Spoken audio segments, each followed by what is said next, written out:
हरे कृष्ण। आवाज क्लियर है? ओके।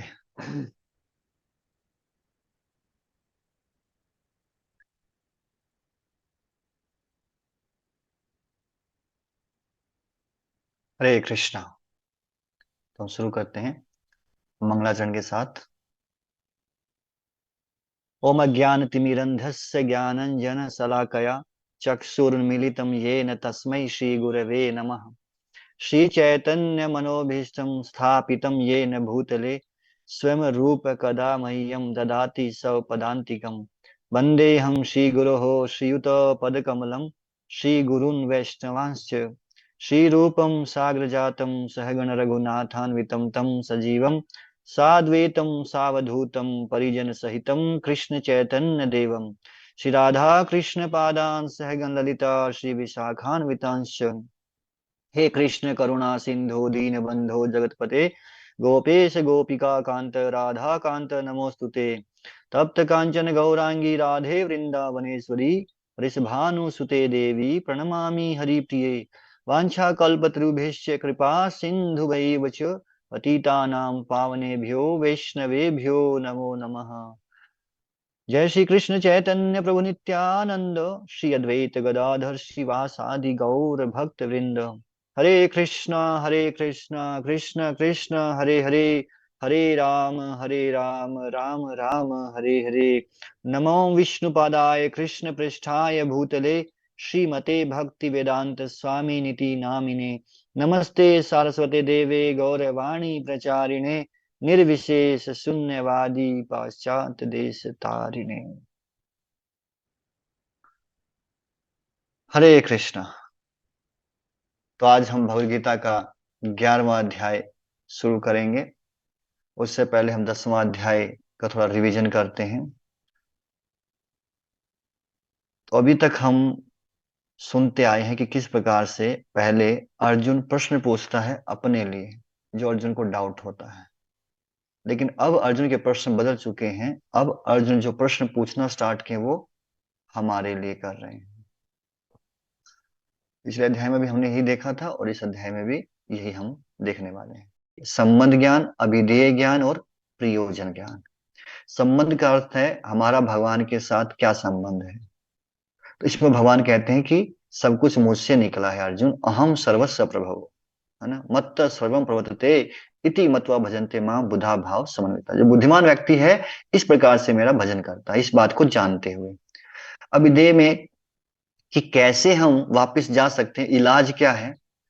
तो इलाज है मच्चित मतगत प्राणाबोध्यंत परस्परम, कि जब मेरे भक्त मिल करके बैठते हैं तो मेरे बारे में चर्चा करते हैं, मेरी कथाओं को सुनते हैं और एक दूसरे को बताते हैं। और इसी के ऊपर हमारा होमवर्क भी था कि कृष्णा बुक हम पढ़ेंगे और फिर कुछ शेयर करेंगे जो आपको अच्छा लगा है।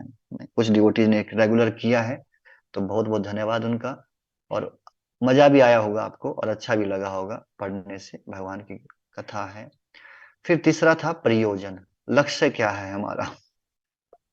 तो यहाँ पर मैंने 2 श्लोकों में लक्ष्य के बारे में बताया कि तेसाम सतत युक्ता नाम, कि जो मेरे भक्त हैं वो हमेशा मेरे बारे में ही चिंतन करते रहते हैं। है? तब सततम, हमेशा, ऐसा नहीं कि कभी एक दिन कर लिया या हफ्ते में एक दिन कर लिया, ऐसा नहीं है, हमेशा ही सोचते रहते हैं। और इसीलिए ऐसे लोगों के ऊपर मैं कृपा करके क्या करता हूँ, उनके अज्ञान को दूर करके ज्ञान का दीपक जला देता हूँ, और जिससे वो मेरे पास आ सके वो ज्ञान मैं उनको प्रदान कर देता हूँ। उसके बाद अर्जुन जो है वो भगवान कृष्ण की महानता को स्वीकार करते हैं और फिर कहते हैं कि आप ही परम भगवान हैं, आप ही परम धाम, आप ही परम पवित्र, परम सत्य, नित्य हैं, दिव्य हैं, आदि पुरुष हैं, आप ही अजन्मा हैं, सब कुछ भगवान के। Recording in progress. फिर हमने चर्चा किया था कि किस प्रकार से 3 परमात्माओं के बारे में हमने चर्चा किया था। तो कुछ हम ड्यूटीज का आ रहा था कि 3 परमात्मा समझ में नहीं आया है, तो इसलिए हम बता देते हैं कि सबसे पहले क्या है, ब्रह्मा, भौतिक जगत की सृष्टि होती है। तो जो भौतिक जगत की सृष्टि होती है उसमें भगवान जब आते हैं वो आते हैं कारणोदकसाई विष्णु के रूप में। है ना। तो वो जो कारणोदकसाई विष्णु है वो इस पूरे के पूरे भौतिक जगत के क्या है, वो परमात्मा है। फिर उन कारणोदकसाई विष्णु के रोमकूपों से एक एक ब्रह्मांड निकलता है, और हर एक ब्रह्मांड के अंदर अब भगवान जाते हैं गर्भोदकसाई विष्णु के रूप में। तो हर एक ब्रह्मांड का जो परमात्मा वो क्या है, गर्भोदकसाई विष्णु है। और फिर वही गर्भोदकसाई विष्णु अपने आप को एक्सपेंड करते हैं, और हर एक जीव के अंदर में, हर एक कण के अंदर में वो जाते हैं क्षीरोदकसाई विष्णु के रूप में। और वो क्षीरोदकसाई विष्णु जिसको कि हम परमात्मा के रूप में जानते हैं इन जनरल। तो इस प्रकार से है, तीन अलग अलग लेवल पे परमात्मा का वर्णन हमने किया था।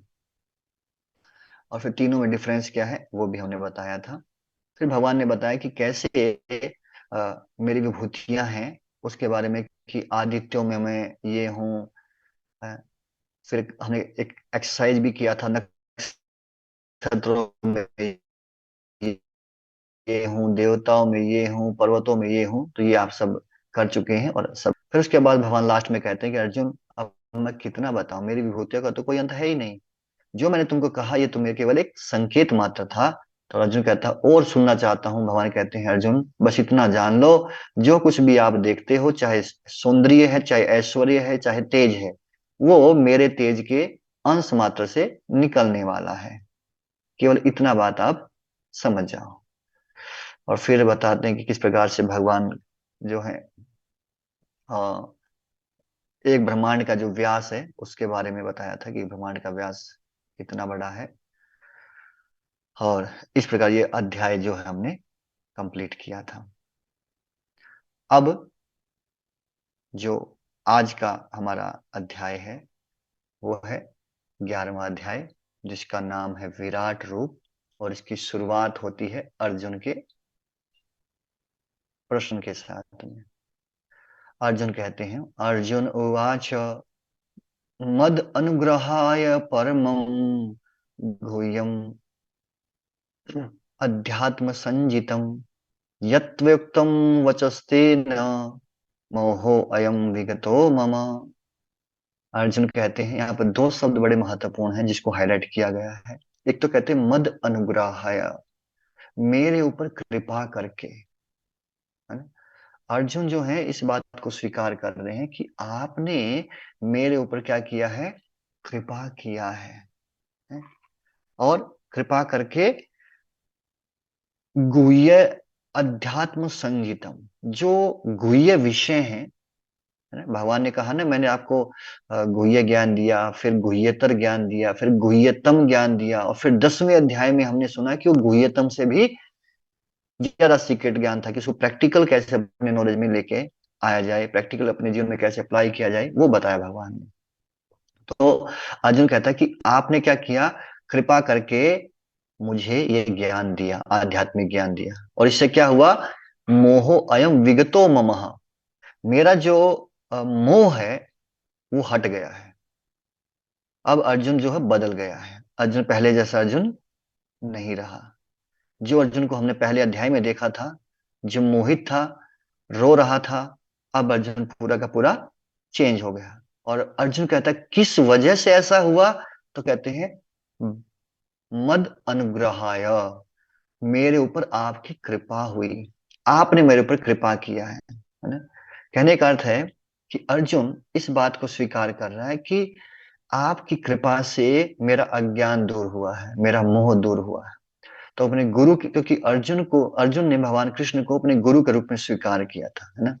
तो तो गुरु का जो वो कृतज्ञता का भाव रख रहे हैं, ग्रेटिट्यूड का भाव रख रहे हैं कि आपने कृपा किया है ना। उसकी वजह से ऐसा हुआ है। अर्जुन अपने बारे में नहीं कह रहे कि भाई मैंने बहुत ध्यान से सुना था जो आपने बताया, इस वजह से हो गया है, बुद्धि है मेरे पास भी, ज्ञान है, नहीं, आपकी कृपा से। तो जिसने उपकार किया है उसके उपकार को कभी भूलना नहीं चाहिए। तो ये दो महत्वपूर्ण थे। तो इसका अनुवाद था कि अर्जुन ने कहा, आपने जिन अत्यंत गुह्य आध्यात्मिक विषयों को मुझे उपदेश दिया है, उसे सुनकर अब मेरा मोह दूर हो गया है। और फिर अर्जुन आगे कहते हैं कि आप भगवान के रूप का वर्णन करते हैं और उनकी आंखों के साथ तुलना करते हैं। भगवान का एक नाम आता है कमल पत्राक्ष, है ना। कह रहे हैं भवापयो ही भूतानाम श्रुतो विस्तरसो मयः तवतः कमल पत्राक्ष महात्म्यम अपि चावयम। कहते हैं हे कमल पत्राक्ष, यानी कि जिनके आंखें कमल की पंखड़ियों के जैसे हैं, मैंने आपकी अक्षय महिमा का अनुभव किया है। तो अर्जुन कहता है कि आपने मुझे जो बताया कि किस प्रकार से इस पूरी ब्रह्मांड की सृष्टि आपके ही कारण होती है, सब कुछ आपसे निकला है और प्रलय भी आपके ही कारण होता है, जो कुछ भी हो रहा है आप उसके सर्व कारण कारण आप ही हैं, इस बात को मैंने अनुभव किया है। जो आपने बोला उसको मैंने रियलाइज भी किया है। इसीलिए अब आगे बढ़ने से पहले अर्जुन क्या कहता है, एक प्रश्न आता है कि भगवान के कितने नाम हैं। आप में से जो रिप्लाई करेंगे, इनफाइनाइट, अनंत नाम, वेरी गुड। तो भगवान के बहुत सारे नाम हैं। ओके, जैसे हम देखते हैं सूर्य को देखते हैं। अब जब सूर्य उदय होता है, अलग अलग जगह पे सूर्य के उदय होने का समय अलग अलग है, लेकिन क्या सूर्य एक है, वही हर जगह उदय होता है, कि या अलग अलग जगह का अलग अलग सूर्य है? हम्म, कि भारत का अलग है, पाकिस्तान का अलग है, अमेरिका का अलग है, चाइना का सूर्य अलग है, ऐसा है? सूर्य एक ही है ना, अनेक नहीं है, ओनली वन। लेकिन इस सूर्य को अलग अलग जगह पे अलग अलग नाम से पुकारा जाता है ना। कुछ लोग सूर्य नमस्कार करते हैं, तो सूर्य नमस्कार जब करते हैं तो भी भगवान सूर्य के जो है अलग अलग नामों का उच्चारण किया जाता है ना।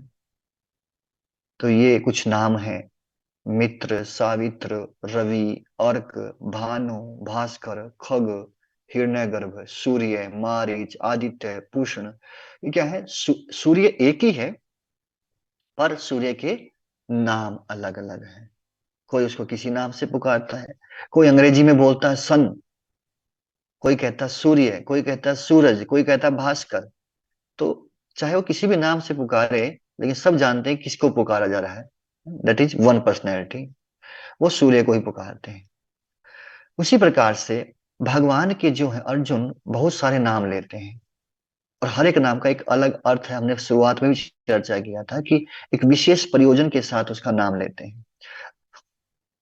तो यहाँ पर आप देख पा रहे हैं कि पहले अध्याय में भगवान के 7 अलग अलग नामों को अर्जुन लेते हैं, दूसरे अध्याय में एक नया नाम आता है, अ, चौथे अध्याय में 2 हैं, पांचवें में 2 हैं, इस प्रकार से। अब आप देखो 11वें अध्याय में सबसे ज्यादा भगवान के नामों का वर्णन आता है, जिसमें अर्जुन बोलते हैं, अर्जुन कहते हैं भगवान के 36 नाम यहाँ पर बताए। ओके, एक छोटा सा प्रश्न है, देखते हैं किसका मैथमेटिक्स अच्छा है। टोटल कितने नाम भगवान के भगवद गीता में आए हैं? Just you have to calculate. Screen के ऊपर आपको दिखाई दे रहा है कुल कितने कृष्ण के नाम भगवद गीता में आए हैं इन 18 अध्यायों में। बहुत फास्ट है। 68। अच्छा मैथमेटिक्स है आप लोग का। यस, तो 68 टोटल नाम है भगवान के, जो कि भगवद गीता में आए हैं।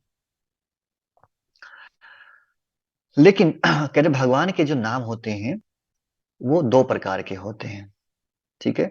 एक को कहते हैं गौण, एक को कहते हैं मुख्य, या गौण को दूसरा इंग्लिश में कहेंगे सेकेंडरी नेम, और मुख्य नाम को हिंदी इंग्लिश में कहेंगे primary name. Primary name and secondary name, ठीक है। प्राइमरी मतलब मुख्य, और सेकेंडरी मतलब गौण। तो जो भगवान का नाम आध्यात्मिक जगत से संबंधित है, चाहे वो भगवान की कोई लीला है, चाहे भगवान का भक्त के साथ नाम है, उस नाम को कहते हैं प्राइमरी नेम, ठीक है। और जो भगवान का नाम इस भौतिक जगत से संबंधित है, सृष्टि से संबंधित है, उसको कहते हैं सेकेंडरी नाम। तो देखते हैं आप लोगों को समझ में आया कि नहीं आया। अगर गौण नाम का उदाहरण कहा जाए कि सेकेंडरी नाम का एक एग्जांपल दीजिए, तो आप क्या बताएंगे जिसमें भगवान का इस भौतिक जगत से संबंध है? कृष्ण, परमात्मा, ईश्वर, ओके, लल्ला, राम, नहीं, है ना? ओके, कुछ लोग समझ गए हैं, कुछ अभी कंफ्यूजन है। थोड़ा कंफ्यूजन और हो जाएगा ठीक, जब हम आगे कुछ एग्जांपल्स देंगे। तो गुण नाम जैसे ईश्वर, त्रिलोकेश्वर, है ना, भगवान बोलते हैं, ये क्या है? भगवान के गौण नाम, सेकेंडरी, जो कि इस भौतिक संसार से क्रिएशन है। जगन निवास, जगन्नाथ। मुख्य नाम कौन से हैं? मुख्य नाम का कोई एग्जाम्पल बताएगा जिसमें भगवान का आध्यात्मिक जगत से या उनके अ, भक्तों के साथ, उनकी लीलाओं के साथ संबंध है? यस। तो नंद नंदन, मुरलीधर, यशोदा नंदन, ये क्या है? भगवान के प्राइमरी नाम है। ठीक है। तो आप देख सकते हैं प्राइमरी और सेकेंडरी नाम में कुछ और भी हैं। जगन निवास, परमात्मा, विधाता, परमेश्वर, ऑलमाइटी, ये क्या है? सेकेंडरी नाम है। कृष्ण, यशोदानंदन, गोविंद, श्याम सुंदर, गोपीनाथ, मदन मोहन, ये क्या है? भगवान के प्राइमरी नाम है। और भगवान प्रसन्न तब होते हैं जब कोई भक्त उनका प्राइमरी नाम से पुकारता है। यदि कोई को माखन चोर कहता है, that is also primary name, तो बड़े खुश होते हैं, यस आई माखन चोर। कोई को यशोदा नंदन कहता है, नंद नंदन कहता है, बड़े खुश होते हैं। और जब कोई कहता है परमात्मा, विधाता, परमेश्वर, भगवान को इतना मजा नहीं आता, है ना? तो ये दो प्रकार के नाम है भगवान के, प्राइमरी एंड सेकेंडरी। प्राइमरी को कहेंगे मुख्य और सेकेंडरी को कहेंगे गौण। तो यहां से शिक्षा आती है कि जिस प्रकार सूर्य एक ही है लेकिन विभिन्न स्थानों में विभिन्न नामों से जाना जाता है, उसी प्रकार भगवान एक हैं लेकिन उनके नाम अनेक हैं। ऐसा नहीं कि भगवान अनेक हैं और इसलिए उनके नाम भी अनेक है, नहीं। भगवान तो एक ही हैं, पर अलग अलग जगह पे उनको अलग अलग नाम से पुकारा जाता है। उसके बाद अर्जुन कहते हैं कि आपने कहा था, 10वें अध्याय, पिछले पिछले अध्याय से कोट करते हैं अर्जुन, कि आपने कहा था कि ये जो संपूर्ण ब्रह्मांड जो है वो केवल आपके अंश मात्र से इसका पालन हो रहा है, इसको धारण किए हुए हैं आप केवल अपने अंश मात्र से। भगवान बोले हाँ, मैंने कहा था। तो अर्जुन कहते हैं तो मैं अब ये देखना चाहता हूं कि कैसे आप इस पूरे ब्रह्मांड के अंदर में प्रवेश करके और इसको धारण किए हुए हैं, कैसे इसको आप चला रहे हैं, है ना? मैं उस रूप को देखना चाहता हूँ। कहने का अर्थ है कि विराट रूप की बात जो भगवान ने बताई थी, उस विराट तो भगवान बोले अर्जुन, तुमको क्यों देखना चाहते हो तुम मेरे उस रूप को? क्या तुमको मेरी बात पे विश्वास नहीं कि मैं बोल रहा हूं कि मैं पूरे ब्रह्मांड में व्याप्त होता हूं अपने अंश मात्र से? तो आपको मेरी बात पे विश्वास नहीं है?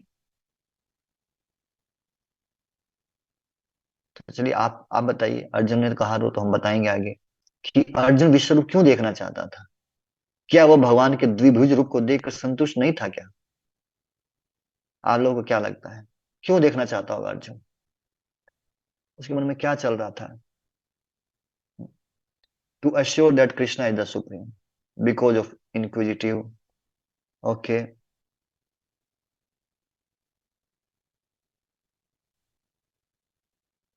और कोई?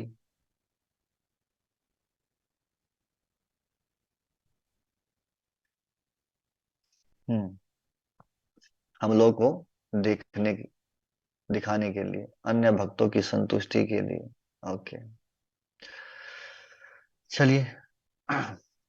बहुत बहुत धन्यवाद आप सबका प्रयास करने के लिए। अच्छा प्रयास करते हैं कुछ डिवोटी, क्योंकि उनको कृष्ण का मुख्य स्वरूप था वही पसंद था।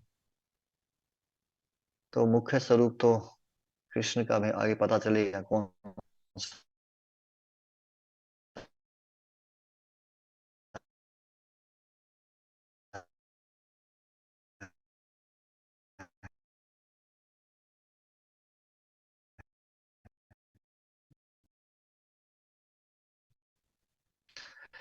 खैर। तो कि अर्जुन हमारे लिए पूछ रहे हैं, अर्जुन कहता है कि कृष्ण ऐसे आपको पता ही है ना। ऐसा नहीं था कि अर्जुन जो है द्विभुज रूप देख करके संतुष्ट नहीं था, नहीं, ही वॉज सेटिस्फाइड। लेकिन फिर भी विश्व रूप को देखना चाहता था। देयर आर फोर रीजंस, चार कारण थे। पहला, वो कृष्ण की महिमा को दर्शाने के लिए। सेकंड, कृष्ण की जो दिव्यता है उसको स्थापित करने के लिए, कि कृष्ण हमारी तरह साधारण व्यक्ति नहीं है। कृष्ण जो बोलते हैं वो सत्य बोलते हैं, इस बात को दिखाने के लिए। और सबसे महत्वपूर्ण जो लास्ट पॉइंट था, कि एक स्टैंडर्ड सेट करने के लिए, एक कसौटी तय करने के लिए, कि अगर फ्यूचर में कोई ये कहेगा कि मैं भगवान हूं, तो उसको बोल सकते हैं कि भैया आप विराट रूप दिखा दीजिए। आप अर्जुन को दिखाया था कृष्ण ने, तो अगर आप भी भगवान हैं तो आप भी थोड़ा विराट रूप दिखाइए अपना।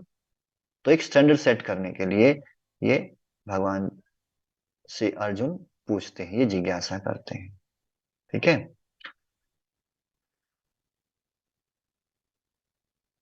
सो यहां से क्या समझ आ रहा है, कि भगवान सब जगह हैं और सब कुछ में है, लेकिन इसका ये अर्थ नहीं कि सब कुछ ही भगवान है। भगवान या उनके अवतार सामान्य नहीं होते, और कोई व्यक्ति चाहे कितना ही महान क्यों ना हो, वो भगवान बन नहीं सकता है। ठीक है। तो इसी बात को स्थापित करने के लिए भगवान के विराट रूप को दिखाने के लिए अर्जुन कहते हैं कि आप विराट रूप दिखाइए अपना, ताकि व्यक्ति को पता चले कि हर कोई व्यक्ति भगवान नहीं बन सकता है।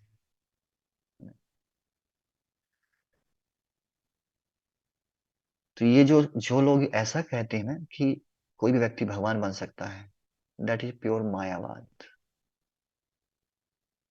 ऐसा सिद्धांत संभव नहीं है। जब भगवान ये कहते हैं कि मैं अपने आप को विस्तारित करता हूं अनेक रूपों में, और ये हम कहते हैं कि हम सब भगवान के अंश हैं, तो भगवान की शक्ति के रूप में हम सब हैं। पर ऐसा नहीं कि हम कभी भगवान बन सकते हैं। We can't become god, never ever it is possible. तो कहते हैं जो ऐसा प्रचार करते हैं, इसको कि दुष्प्रचार करते हैं, तो उनकी तुलना पूतना के साथ की जाती है। और आप लोगों ने कृष्णा बुक पढ़ा था, तो उसमें क्या बताते हैं, पूतना जो है वो अपना वेश बदल करके आती है, रूप बदल करके आती है, और इतनी सुंदर नारी के रूप में आती है कि यशोदा मैया भी पहचान नहीं पाती कि ये कोई असुर है जो कि कृष्ण को मारने के लिए आई है। तो इसी प्रकार से कहते हैं कि कलयुग में जो ढोंगी अ, साधु हैं, जो चीटिंग करने वाले बाबा जी हैं, तो वो ऐसा धार्मिकता के बारे में बोलेंगे, धर्म के बारे में बोलेंगे, ज्ञान देंगे, लेकिन क्या करेंगे, वो भगवान को ही हटा देंगे। वो कहेंगे भगवान, आप भी भगवान बन सकते हो। ये सिद्धांत को स्थापित करने का प्रयास करते हैं। तो ऐसे गुरु की तुलना वो पूतना के साथ करते हैं, सूडो गुरु। तो सूडो गुरु जो है वो जो कि व्यक्ति को दिग्भ्रमित करते हैं, सही रास्ता नहीं दिखाते। तो अर्जुन कहता है, रिक्वेस्ट करता है कि देखिए कृष्ण, यदि आपको लगता है कि मैं क्वालिफाइड हूं आपके इस विश्व रूप को देखने के लिए, तो मुझे आप दिखा दीजिए। अर्जुन कोई डिमांड नहीं कर रहे हैं, नहीं आपको दिखाना पड़ेगा। अर्जुन इज रिक्वेस्टिंग कि यदि आपको लगता है कि मैं इस रूप को देख सकता हूं, मैं इसके योग्य हूं देखने के, तो मुझे दिखाइए। है ना। अर्जुन कोई फोर्स नहीं कर रहे हैं कृष्ण को, नहीं अब आपको दिखाना पड़ेगा। तो कृष्ण कहते हैं, अर्जुन मेरे इस विराट रूप को देखने के लिए तो तुम्हारे पास आंखें नहीं है। आप इन आंखों से मेरे इस विराट रूप को नहीं देख सकते। तो अर्जुन कहते हैं, मैं नहीं देख सकता, लेकिन आप तो योगेश्वर है ना, तो आप तो दिखाई सकते हैं। आप आप तो योगिक सिद्धियां सारी आपके पास में है, आपसे निकली हैं।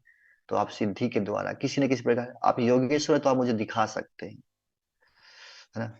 मेरे पास योग्यता नहीं है, पर आप चाहें तो बता सकते हैं, दिखा सकते हैं। जैसे होता है ना, मान लो किसी व्यक्ति के बारे में आप जानना चाहते हैं, ठीक है, तो कुछ व्यक्ति के सीक्रेट ऐसे होते हैं, वो किसी को नहीं बताता, है ना। लेकिन अगर वो व्यक्ति खुद चाहे किसी को बताना, तो किसी को भी बताया जा सकता है, चाहे व्यक्ति क्वालिफाइड है या नहीं है कि नहीं। अगर वो चाहे तो, इसलिए अर्जुन कहते हैं, अगर आप चाहें तो क्या नहीं हो सकता, आप दिखा सकते हैं अपने इस रूप को। तो फिर कृष्ण कहते हैं, ठीक है अर्जुन, देखो।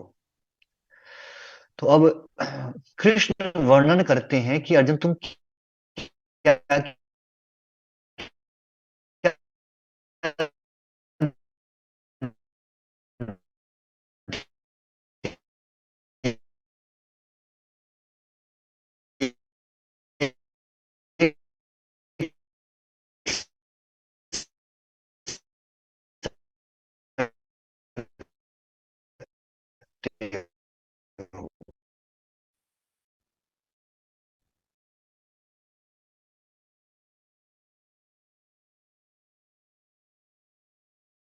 क्या आज तक Recording नहीं in देखा, progress.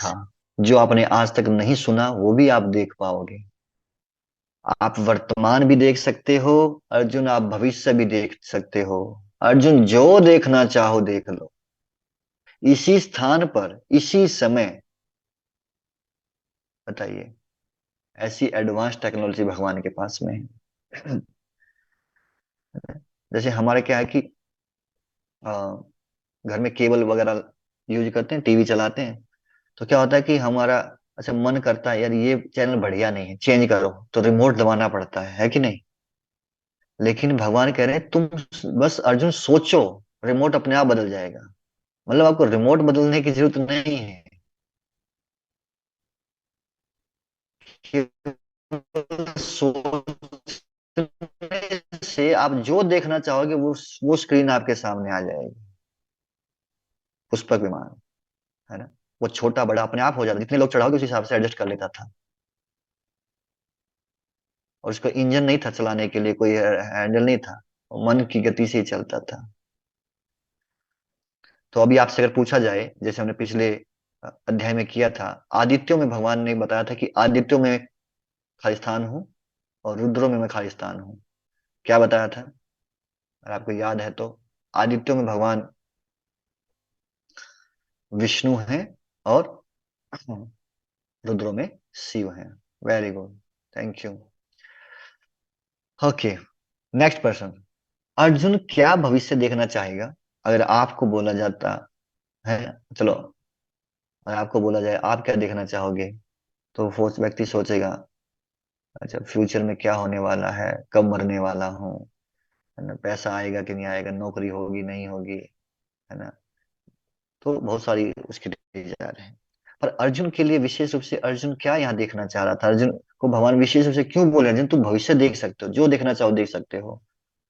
क्योंकि हाँ, यस, ललित को, what will be position after war, युद्ध का परिणाम क्या होगा। अर्जुन कंफ्यूज था युद्ध में।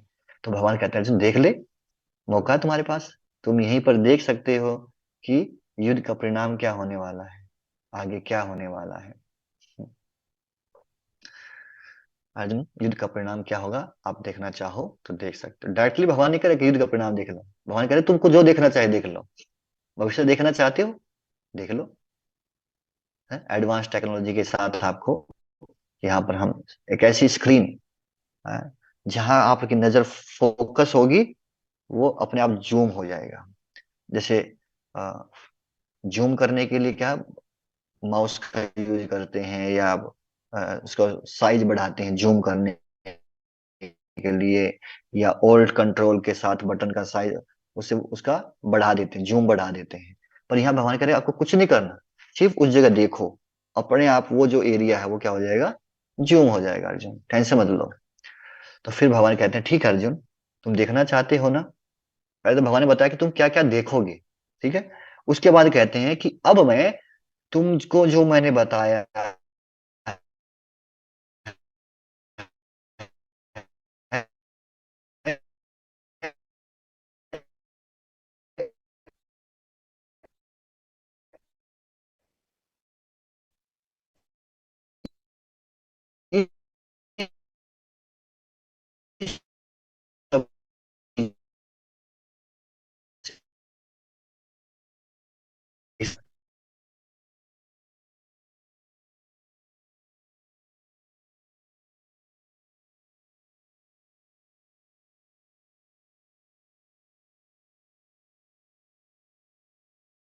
Recording in देख progress. सकता हो। इसका मतलब वो ढोंगी व्यक्ति है। तो भगवान कहते हैं देखो अब। और फिर अर्जुन के सामने एक मूवी चल पड़ती है, टीवी स्क्रीन। और स्क्रीन कैसा है, वो 3D नहीं है। वो ऊपर नीचे दाएं बाएं जहां भी देखे हर जगह वो स्क्रीन है, पूरा 360 डिग्री पे। हर जगह वही स्क्रीन चलाए दे, जहां भी अर्जुन देखना चाहता है ये वीडियो फिल्म चल पड़ी है। तो अब अर्जुन देखना लग जाता है। और जब अर्जुन देखता है ना, भगवान कहते हैं अर्जुन अब देखो मेरे योग ऐश्वर्य को। अब मैंने तुमको आंखें दे दी हैं। और संजय दिखा रहे हैं, अर्जुन देख रहे हैं, उधर से संजय भी देख रहा है। कुछ बोल नहीं रहा संजय। धृतराष्ट्र बोला क्या हो गया, कुछ बोल क्यों नहीं रहे, क्या चल रहा है भैया, कुछ बताओ, आप चुप क्यों हो गए।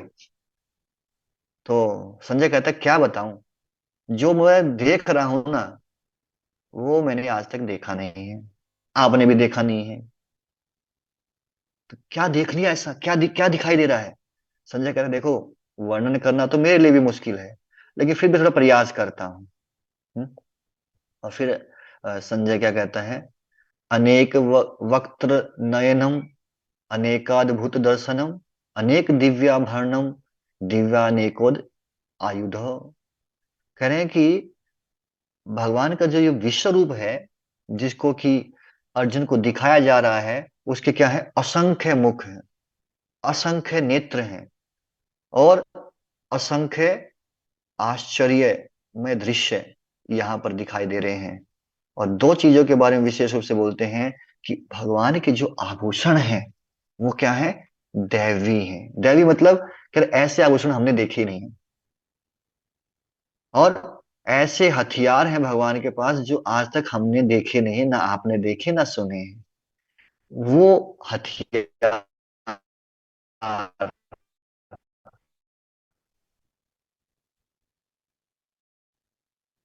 और एक दो नहीं है,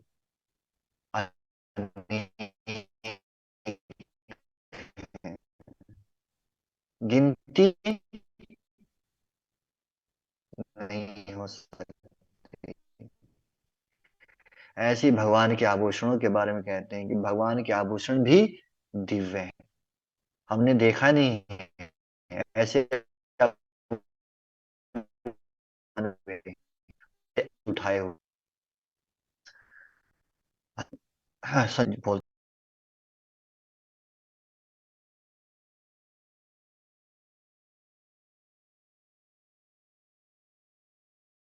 चारों Recording सूर्य in एक progress. साथ प्रकट हो जाएं, इतना प्रकाश भी पता नहीं वो भगवान के इस रूप की बराबरी कर पाएगा कि नहीं कर पाएगा। कि जो प्रकाश भगवान के इस रूप से निकल रहा है, इतने प्रकाश हजारों सूर्य मिलकर भी कर पाएंगे शायद, मतलब हो सकता है कुछ बराबरी कर ले, इतना प्रकाश निकल रहा है। और फिर अर्जुन जो है वो विराट रूप को देखता है। अब ये भगवान का विराट रूप है, जिसमें जहां तक नजर दौड़ती है अर्जुन की, किधर भी देखे, ऐसा नहीं कि केवल सामने में दिखाई दे रहा है, ऊपर नीचे दाएं बाएं हर जगह इतना बड़ा, आ, इतने रूप दिखाई दे, इतने हाथ हैं, असंख्य हाथ, असंख्य मुख, असंख्य आंखें, सब कुछ अनलिमिटेड है। जिसकी काउंटिंग हो ही नहीं पा रही है। और फिर अर्जुन की हालत क्या है, आप देख सकते हैं। अर्जुन भी बेचारा देख करके इस रूप को, उस समय धृतराष्ट्र की क्या हालत हुई होगी जब उसने उस रूप का वर्णन सुना होगा, है ना। तो अर्जुन ने क्या देखा, अब ये बताते हैं। संजय कहते हैं कि उस समय अर्जुन ने फोकस किया किसी एक हिस्से पे, और वहां अर्जुन देखता है, पहले तो भगवान को प्रणाम करता है, अपना मस्तक झुकाता है, भगवान से प्रार्थना करता है, और फिर कहता है कि सारे देवता यहीं पे दिखाई दे रहे हैं, जितने भी जीव हैं, ब्रह्मा जी हैं, शिव जी हैं, ऋषि मुनि हैं, दिव्य सर्प हैं, वो सब को मैं यहाँ देख पा रहा हूँ। आपका जो ये रूप है कैसा है, अनेक अनेक हाथ, पेट, मुख, आंखें, मुकुट, गदा और चक्र, कहाँ तक कहाँ तक दिखाई दे रहा है, ये सब जगह फैला हुआ है। इसका ना तो कोई आदि है, ना कोई मध्य है, और ना ही कोई अंत है।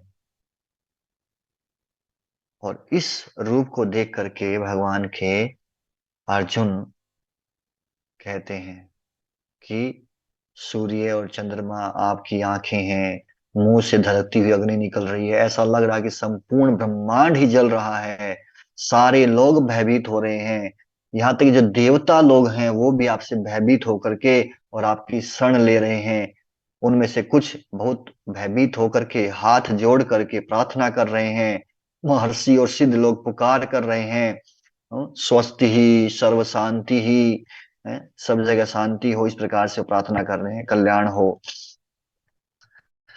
सभी आश्चर्य पूर्वक आपके रूप को देख रहे हैं और अत्यंत विचलित हो रहे हैं। ये कौन बता रहा है, अर्जुन बता रहा है। जब अर्जुन उस रूप को देख रहा है और देखने के बाद अर्जुन को क्या दिखाई दिया, ये दिखाई दिया। अब देखिए, ऐसा विकराल रूप भगवान का देखेंगे तो क्या हालत है। हम तो फोटो देख करके ऐसा लग रहा है, अगर रियलिटी में ऐसा होगा सामने में तो डर जाएंगे, है ना, कांपने लग जाएंगे। अर्जुन की हालत भी बहुत खराब हो गई है। अर्जुन कहता है, जैसे वो सभी देवता डर करके परेशान खड़े हैं, वैसे मैं भी हूँ, मैं बहुत भयभीत हूँ। हूँ। और फिर अर्जुन कहते हैं, कृपा करके मुझ पर दया कीजिए, मैं इस रूप को देखकर अपना संतुलन खो रहा हूँ। और अर्जुन बताता है क्या देखा, मैं देख रहा हूं कि आपके जो दांत है ना, उन दांतों के बीच में भीष्म, द्रोण, कर्ण, धृतराष्ट्र के सभी पुत्र और हमारे भी सारे प्रमुख योद्धा चकनाचूर हो रहे हैं, दांतों के बीच में फंसे हुए हैं, है ना? और जब दांतों को दबाया जाता है ना, थोड़ी किकराहट सी आती है, हाँ? आवाज आती है, फिर ऐसी चटनी बनाई जा रही है उनकी। अर्जुन अर्जुन कह रहे, मैं देख पा रहा हूँ कि सबकी चटनी बन रही है? किसकी, सबकी, जितने भी योद्धा यहाँ पर हैं, जो मेन मेन योद्धा हैं, चाहे हमारी तरफ के हैं, चाहे वो कौरवों की तरफ के हैं, सब चकनाचूर हो रहे हैं। तो अगर आपसे पूछा जाए भैया, महाभारत के युद्ध में कितने योद्धा बचे थे, पता है किसी को? यहाँ बोला कि सब चकनाचूर हो रहे हैं, लेकिन भगवान कहते कुछ बच गए थे, कुछ लोग बचेंगे सिर्फ, बाकी तो सब मारे जाएंगे। तो कितने योद्धा बचे थे, सिर्फ पांडव? नहीं। 10? नहीं। Okay. Khatu Shyam, he was not the warrior, वो योद्धा नहीं थे यहाँ पे। यस, 8 बचे थे।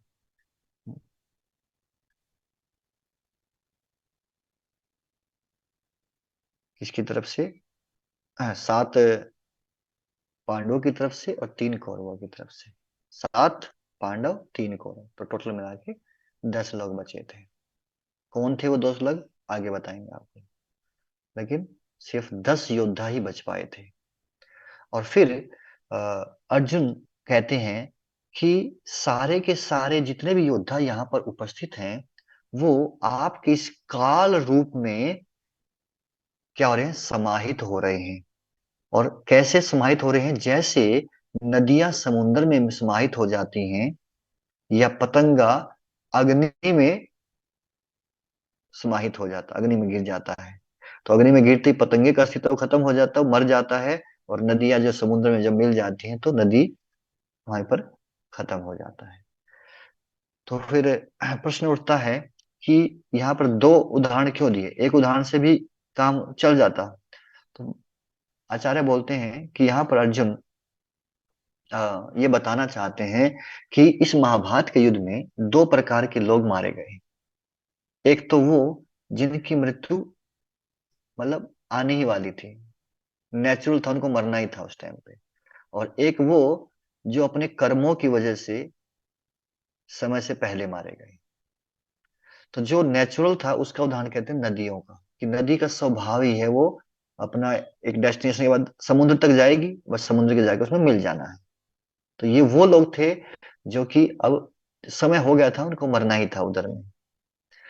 परंतु कुछ ऐसे लोग थे जिन्होंने कुछ ऐसे कार्य किए जिसकी वजह से उनका जल्दी मरना पड़ा। जैसे पतंगे का उदाहरण देते हैं कि पतंगा जीना चाहे तो कई दिनों तक जीता, लेकिन वो जैसी अग्नि को देखता तो अग्नि की तरफ भागता है और अग्नि में जल करके मर जाता, समय से पहले ही मर गया, सुसाइड अटेम्प्ट। तो इसी प्रकार से यहाँ पर दो प्रकार के योद्धा मारे गए। अब प्रश्न ये है कि कौरवों ने ऐसा कौन सा कार्य किया जिससे कि उनकी आयु कम हो गई। ऐसा कौन सा एक कार्य किया उन्होंने कि उनकी स्थिति पतंगे जैसी हो गई और वो समय से पहले ही उनको मरना पड़ा।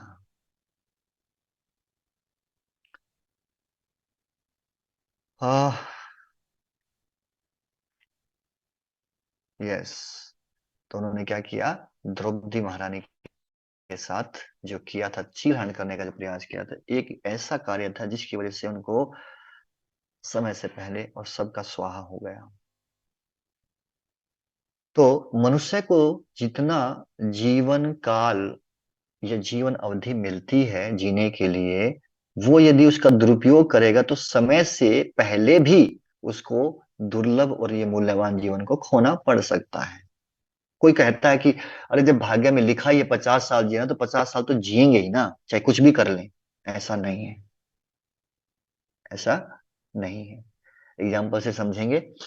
जैसे आप रेंट पे जाते हो, है ना। रेंट तो एक रेंट पे एग्रीमेंट बनता है कि भाई ठीक है, आप 2 साल के लिए आप रेंट पे रह सकते हो। लेकिन अगर आपका वहां पर व्यवहार अच्छा नहीं है तो उसमें कुछ कंडीशंस भी होती हैं कि भैया अगर व्यवहार अच्छा नहीं होता, आपको समय से पहले निकाला जा सकता है, आपको घर खाली करना पड़ सकता है। और यदि व्यवहार अच्छा हुआ तो हो सकता है व्यक्ति कुछ समय और भी रहने दे।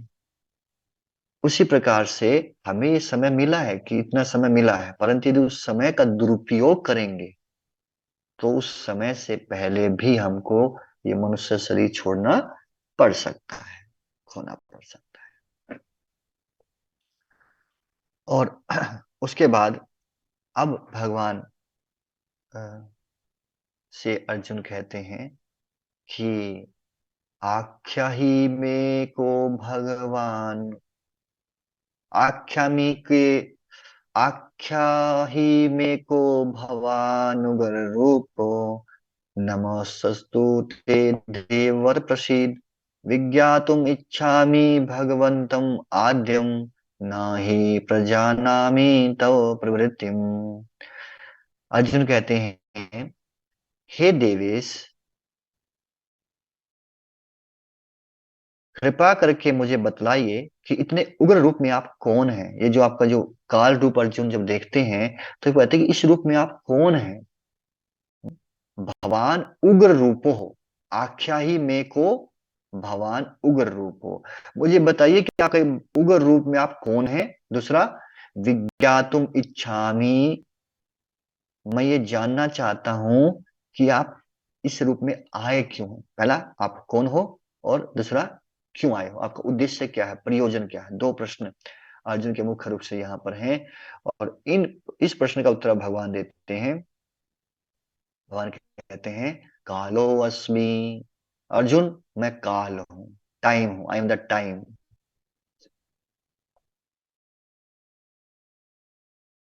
समय। कौन? ऐसा जो कि पूरे के पूरे संसार का महान संहारक है, पूरे संसार को नष्ट करने वाला है ना। समय ऐसी है कि हर चीज खत्म हो जाएगी, आप बिल्कुल नई चीज ला के रख दो, समय के प्रभाव से क्या होगा, कुछ समय के बाद वो नष्ट हो जाएगी। तो भगवान कहते हैं मैं महान दूसरा क्या करने आए हैं? तो कहते हैं मैं यहाँ सब लोगों का नाश करने आया हूँ काल के रूप में। दोनों प्रश्नों का उत्तर भगवान देते हैं और फिर कहते हैं अर्जुन सबका नाश करूंगा केवल इन 10 लोगों को छोड़ करके, ठीक है। ये 10 लोग बचेंगे। कौन है वो 10 जिनके बारे में हमने बताया था? 5 पांडव, सात्यकी और युत्सु, ये पांडवों की तरफ से। और कौरवों की तरफ से 3 योद्धा बचेंगे, अश्वत्थामा, कृतवर्मा और कृपाचार्य। जो कृतवर्मा है और सात्यकी है, ये दोनों ही द्वारका से आए थे। ये दोनों ही द्वारका से आए थे। सात्यकी तो भगवान के साथ रहते थे, और कृतवर्मा जो है, जो भगवान ने अक्षौणी सेना दी थी तो उसके इंचार्ज कृतवर्मा थे। तो ये और कृपाचार्य तो इनके गुरु थे, कुल गुरु थे। और अश्वत्थामा द्रोणाचार्य का पुत्र था। तो ये 3 लोग जो बचे कौरवों की तरफ से, 7 पांडवों की ओर से। करे बाकी सब के सब क्या हो गया अर्जुन? सब मारे जाएंगे, सबका मैं नाश करूंगा। तो अर्जुन कहते हैं अगर ऐसी बात है कि आप सबको मार ही देंगे तो मुझे क्यों कह रहे युद्ध करो, है ना। देखिए अर्जुन कितना चालाक है, नहीं? अपना पल्ला झाड़ना चाहता, युद्ध नहीं करना चाहता। भाई हम अच्छे बने रहे, हम क्यों बुरे बने, हम क्यों युद्ध करें, हम किसी को क्यों मारे, जब आपने मारना ही है तो। आप तो काल, आपने बोला ही काल के रूप में आप सबको मार देंगे, है ना। तो मुझे क्यों कह रहे हैं? तो भगवान कहते हैं अर्जुन मैं इसलिए कह रहा हूं ताकि तुम्हारा नाम हो। लोग कहते हैं ना, करते हो तुम कन्हैया, मेरा नाम हो रहा है। तो भगवान कहते हैं अर्जुन करता तो मैं ही हूं, और किसी का नाम भी तो करवाना चाहता हूँ। तो मैं चाहता हूँ तुम्हारा नाम, इसलिए क्या बनो? निमित्त मात्र भव सव्य साची। हे सव्य साची, तुम क्या बनो? केवल निमित्त मात्र बनो। अर्जुन कहता है मैं मार पाऊंगा क्या उनको? क्या मेरे पास इतनी शक्ति है कि इतने महान योद्धा भीष्म, द्रोण, कर्ण, अश्वत्थामा, इन सबको मैं मार पाऊंगा? भगवान कहता है अर्जुन चिंता क्यों करते हो, अरे तुम कर लोगे, निसंदेह तुम सव्य साची हो, इसलिए परेशान या भयभीत मत हो। तो ये अर्जुन का जो नाम है ये सव्य साची, बहुत महत्वपूर्ण नाम है। इसका अर्थ क्या होता है सव्य साची का? जो एक्सपर्ट है दोनों हाथों से धनुष बाण चलाने में। जनरली क्या होता है कि व्यक्ति अगर वो राइटी है तो राइट हैंड में ज्यादा पावर लगाता है और राइट हैंड से खींचता है, बाण को खींचेगा और छोड़ेगा। और जो लेफ्टी है वो लेफ्ट हैंड से खींचेगा। लेकिन अर्जुन इतना एक्सपर्ट था कि दोनों ही हाथों से वो युद्ध करने में एक्सपर्ट, दोनों हाथों से बाण चला सकता था। जैसे कई लोग होते हैं उनके पास दोनों हाथों से लिख पाते हैं, है ना, ऐसे बहुत कम लोग होते हैं, ये विशेष पावर है। तो अर्जुन के पास ये था कि अर्जुन इधर से चढ़ा सकता है और इधर से भी चढ़ा सकता है ना? जैसे क्रिकेट में होता है, एक लेफ्टी बैट्समैन होता है, एक राइटी होता है। तो लेकिन दोनों ही हो, कि वो लेफ्टी भी ऐसा ही खेलता हो, राइटी भी ऐसा खेलता हो, ऐसा बहुत मुश्किल है कोई ऐसा मिलेगा। तो इसी प्रकार से अर्जुन भी क्या है, एक ऐसा योद्धा है जो युद्ध भूमि में अपना अत्यंत कौशल के साथ जो तीर छोड़ सकता है, वो एक दोनों हाथों से सेम पावर वो जनरेट करता है। और फिर दूसरी बात भगवान कहते हैं अर्जुन को, अर्जुन तुम केवल क्या बनो? निमित्त मात्र भव, तुम केवल इंस्ट्रूमेंट बनो, तुम्हारा केवल नाम होगा। ऐसा मत सोचना कि तुम नहीं मारोगे तो नहीं मरेंगे, मरना तो है, मैंने बोल दिया ना मैं काल के रूप में मारूंगा। पर किसी न किसी को माध्यम बनाता हूं मैं, और मैं चाहता हूं कि तुम माध्यम बनो, तुम्हारा यश हो। तो ये देखते हैं कि भगवान देखिए अपने भक्त का गौरव बढ़ाना चाहते हैं, है ना। तो भगवान ने बोला ना कि मैं तुम्हें गौरव देना चाहता हूँ अर्जुन, इसलिए तुमको कह रहा हूँ कि तुम युद्ध करो, और तुम निश्चित रूप से इन सब को जीत जाओगे, है। चाहे वो द्रोणाचार्य है, भीष्म है, जयद्रथ है, कर्ण है, ये सारे के सारे योद्धा मेरे द्वारा पहले ही मारे जा चुके हैं। तुम चिंता मत करो, युद्ध में तुम अपने शत्रुओं को परास्त करोगे, पक्का तुम्हारी विजय होगी। अब ये जब भगवान ने बोला तो संजय बोलता है धृतराष्ट्र को, सुना महाराज, सुना कि नहीं सुना आपने? हैं? क्या? कि अर्जुन की विजय निश्चित होगी, कृष्ण ने तो कह दिया है। और उसके बाद क्या किया? फिर संजय कहते हैं तो अब इसको सुनकर के बेचारे धृतराष्ट्र के मन में क्या चल रहा होगा, आप अनुमान लगा सकते हैं। जब धृतराष्ट्र ने ये सुना कि अरे उनकी निजे विजय जो है वो निश्चित होने वाली है,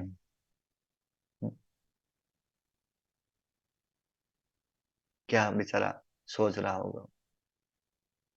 डिप्रेशन में, बिल्कुल सही बात। डिप्रेशन में चला गया तो बेचारा, क्या हो गया यार, मैं कहाँ मैंने गलती कर दी शायद। वो परेशान और भयभीत था, फुल डिप्रेशन में चला गया। अरे ये क्या हो रहा है? स्टार्टिंग में तो अच्छा लग रहा था, लग रहा था कि विजय हमारी होगी, लेकिन यहाँ तो कुछ और ही बताया जा रहा है। और फिर संजय जो है धृतराष्ट्र से कहते हैं, "हे राजा, भगवान के मुख से इन वचनों को सुनकर कांपते हुए अर्जुन ने हाथ जोड़कर उन्हें बारंबार नमस्कार किया। फिर उसने भयभीत होकर अवरुद्ध स्वर में कृष्ण से इस प्रकार कहा।" क्या कहा? कांपते हुए, अर्जुन भी बेचारा कांप रहा है और हाथ जोड़ रहा, बार बार प्रणाम कर रहा है, बार बार प्रणाम कर रहा है। और फिर क्या बोलता है लड़खड़ाती आवाज में? ये सबसे महत्वपूर्ण पार्ट है। अब देखिए, हम भगवान के पास जाते हैं और कुछ मांगते हैं, भगवान से प्रार्थना करते हैं, लेकिन कैसे प्रार्थना करनी चाहिए वो नहीं पता है। अब अर्जुन हमको सिखा रहे हैं कि कैसे भगवान से प्रार्थना करनी चाहिए। ठीक है? तो इसके 4 स्टेप हैं। प्रार्थना जब आप करते हैं भगवान के पास, जब आप जाते हैं मंदिर में जाते हैं, हम क्या करते हैं? सीधा भगवान के पास जाके अपना दुखड़ा रोते हैं और उनसे मांगते हैं हमको ये दे दो वो दे दो। लेकिन अर्जुन कहते हैं ऐसा नहीं करना है। प्रार्थना कैसे करते हैं? 4 स्टेप हैं। पहला है पहले भगवान का गुणगान करो, है ना? तो अर्जुन भगवान का गुणगान करता है। अर्जुन कहता है, हे ऋषिकेश, आपके नाम के श्रवण से संसार हर्षित होता है, सभी लोग आपके प्रति अनुरक्त होते हैं। यद्यपि सिद्ध पुरुष आपको नमस्कार करते हैं, किंतु असुरगण भयभीत हैं और इधर उधर भाग रहे हैं। ये ठीक ही हुआ है। हे महात्मा, आप ब्रह्मा से भी बढ़कर हैं, आप आदि सृष्टा हैं, तो फिर वे आपको सादर नमस्कार क्यों ना करें? हे अनंत, हे देवेश, हे जगन निवास, आप परम स्रोत, अक्षर, कारणों के कारण और इस भौतिक जगत से परे हैं। आप आदि देव, सनातन पुरुष और इस दृश्य जगत के परम आश्रय हैं। आप सब कुछ जानने वाले हैं, आप ही सब कुछ हैं जो जानने योग्य है। आप भौतिक गुणों से परे परम आश्रय हैं। हे अनंत रूप, ये संपूर्ण दृश्य जगत आपसे ही व्याप्त है। इस प्रकार से भगवान का गुणगान करते हैं। फिर गुणगान करने के बाद सेकंड स्टेप है भगवान को प्रणाम करना। फिर अर्जुन कहता है मैं आपको प्रणाम करता हूँ। कैसे प्रणाम करते हैं? एक बार प्रणाम नहीं कर रहे हैं।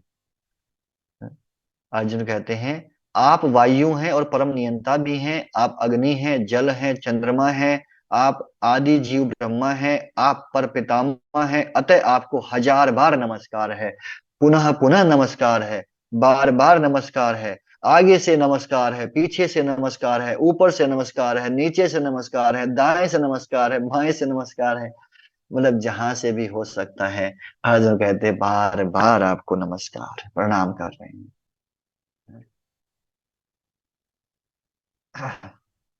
और फिर नेक्स्ट पार्ट आता है क्षमा याचना, अपनी गलती के लिए भगवान से क्षमा मांगना। और यहाँ अर्जुन जो ये श्लोक बोलते हैं बहुत बढ़िया श्लोक है। वो क्या है? अर्जुन कहते हैं सखेति मत्वा प्रसभं यदुक्तम, हे कृष्ण हे यादव हे सखेति, अजानता महिमानं तवेदं, मया प्रमादात प्रणयेन वापि। तो अर्जुन कहते हैं मैंने गलती कर दी। चलो, अर्जुन ने क्या गलती की उसको जानने से पहले एक प्रश्न पूछते हैं आपसे। जब किसी बड़े व्यक्ति को बोलते हैं, उसको पुकारते हैं, उसको संबोधित करते हैं, तो उनका नाम कैसे लेना चाहिए? बड़े व्यक्ति का नाम कैसे लेते हैं?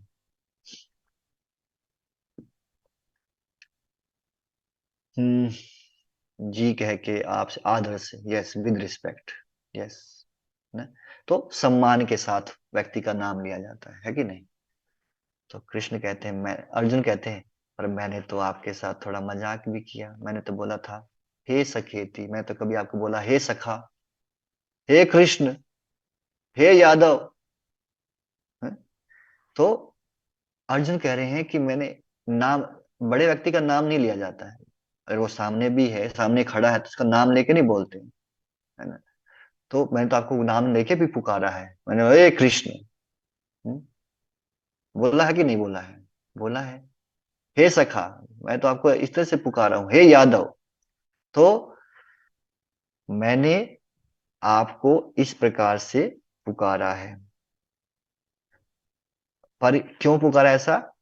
सखेती मतुआ, अपना मित्र मान करके, दोस्ती की वजह से, एक प्रेम का जो संबंध था, फ्रेंडशिप थी ना, उस वजह से मैंने आपको इस नाम से पुकारा है।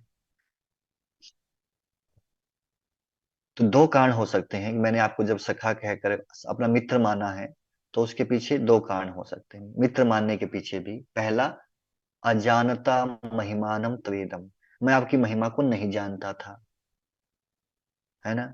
आप परम भगवान है, मैं नहीं जानता था, और इसीलिए मैं आपको अपना दोस्त मानता था, इसलिए आपको हे कृष्ण कहता था, हे यादव कहता था, हे सखा कहता था।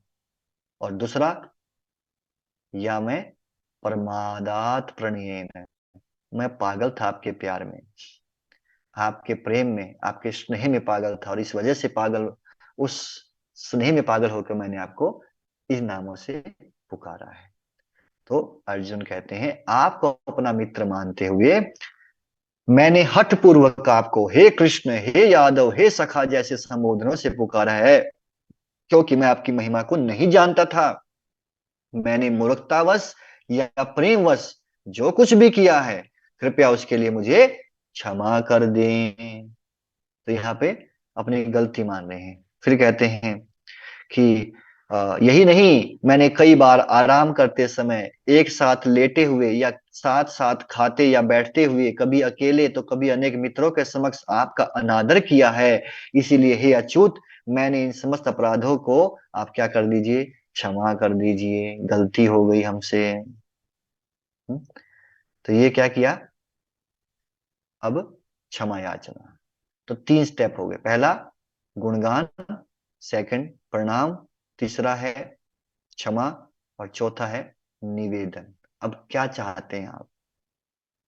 अब आप कुछ मांगना चाहते हैं, तो अब निवेदन कीजिए, कृपया करके ऐसा कीजिए, है ना? आपसे बढ़कर कौन है? आप ही परम पूजनीय भगवान है। अतः मैं गिर कर सादर प्रणाम करता हूँ और आपकी कृपा की याचना करता हूँ। कैसे आप याचना कर रहे हैं? ऐसे तीन उदाहरण देते हैं। कहते हैं, जिस प्रकार से पिता अपने पुत्र की ढिठाई सहन करता है ना, पुत्र बड़ा ढीठ होता है, तो पिता फिर भी उसकी गलतियों को सहन कर लेते हैं। मित्र जो है अपने मित्र की गलती को सहन कर लेता है। पति और पत्नी जो है, वो आपस में एक दूसरे के जिस पर पति जो है अपनी पत्नी के अपराध को सहन कर लेता है, उसी प्रकार आप कृपा करके मेरी त्रुटियों को सहन कर लीजिए। मेरे से जो गलतियां हो गई हैं उनको, भगवान कहते हैं मैं क्यों क्षमा कर दूं? तो अर्जुन कहते हैं, आप ऐसा मान लीजिए कि आप मेरे पिता हैं और मैं पुत्र हूँ, या आप मेरे मित्र हैं, मैं आपका मित्र हूँ, है? या जिस प्रकार से एक पति अपनी पत्नी की गलतियों को क्षमा कर देता है, उस प्रकार से आप कर दीजिए। क्योंकि वहां पे क्या होता है, प्रेम का संबंध होता है। जब जहाँ प्रेम होता है तो एक दूसरी गलती को माफ करना कोई बड़ी बात नहीं होती, और जहाँ प्रेम नहीं होगा, छोटी छोटी बात को भी बहुत बड़ा बनाया जाता है। तो कहते हैं, हमारा तो प्रेम है ना कृष्ण, उस प्रेम के कारण मैंने ऐसा किया था। और फिर अर्जुन कहते हैं, मैं इस रूप को देखकर प्रसन्न हूँ।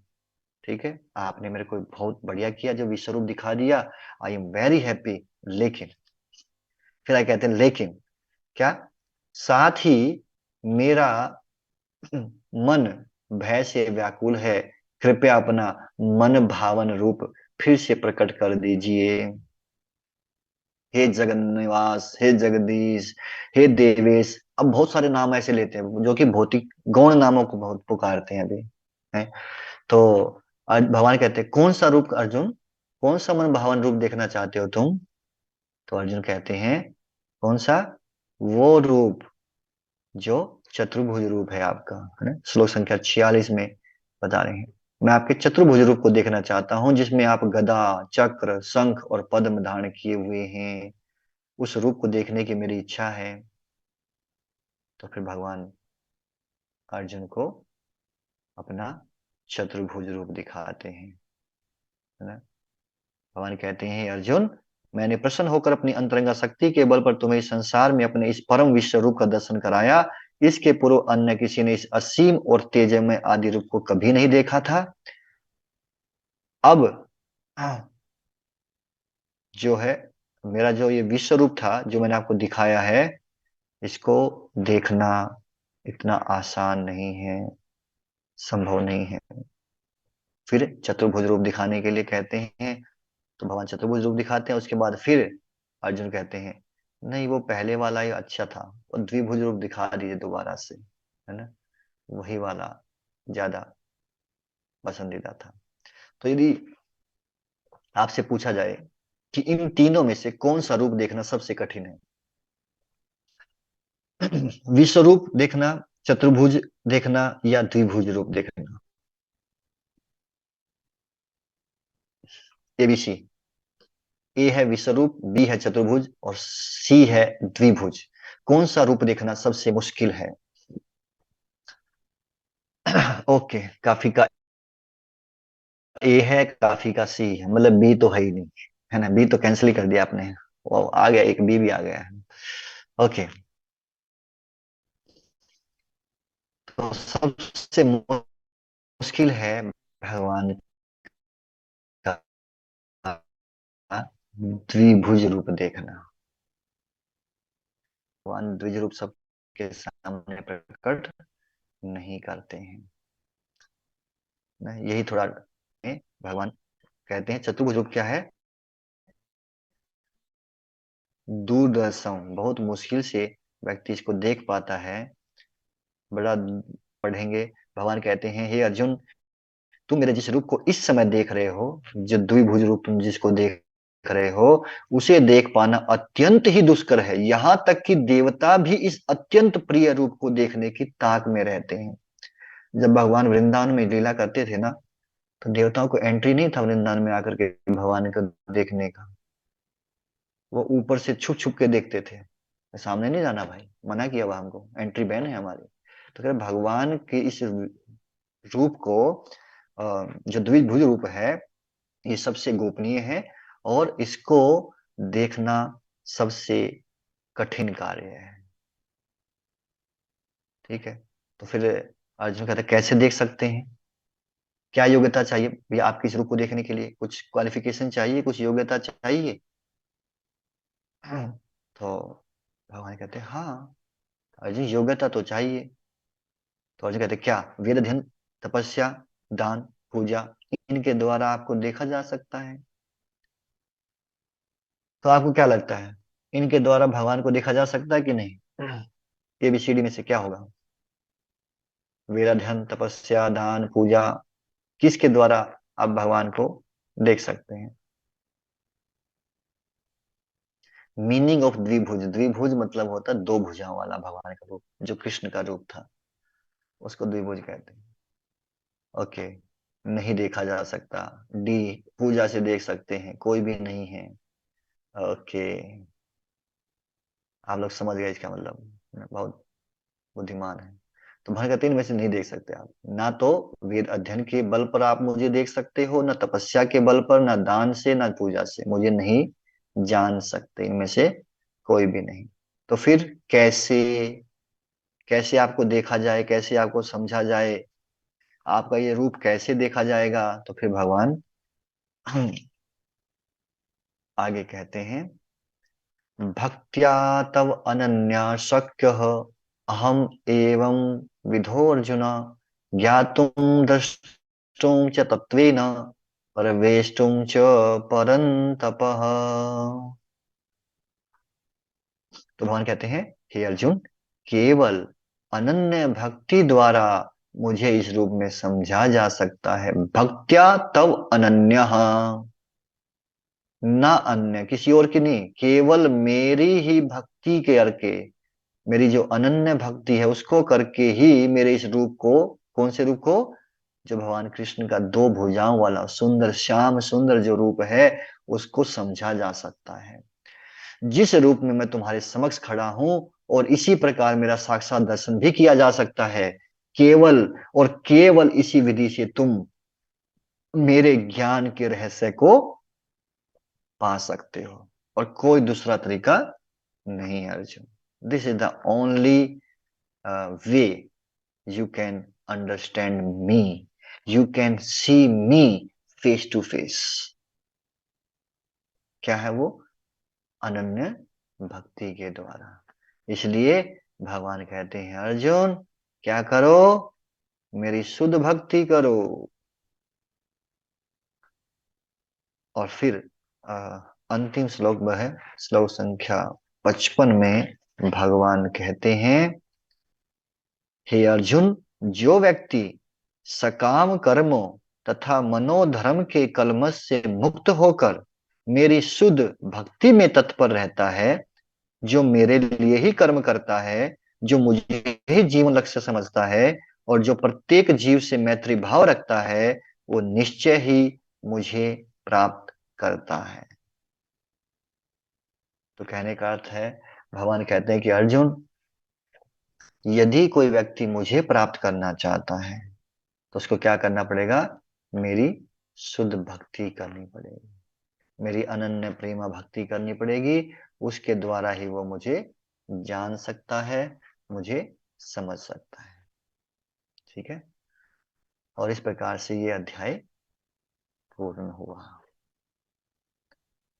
इस अध्याय का नाम था विश्व रूप दर्शन योग, या प्रत्यक्ष अनुभूति से योग। इसमें हमने क्या देखा? भगवान के तीन रूपों के बारे में चर्चा किया।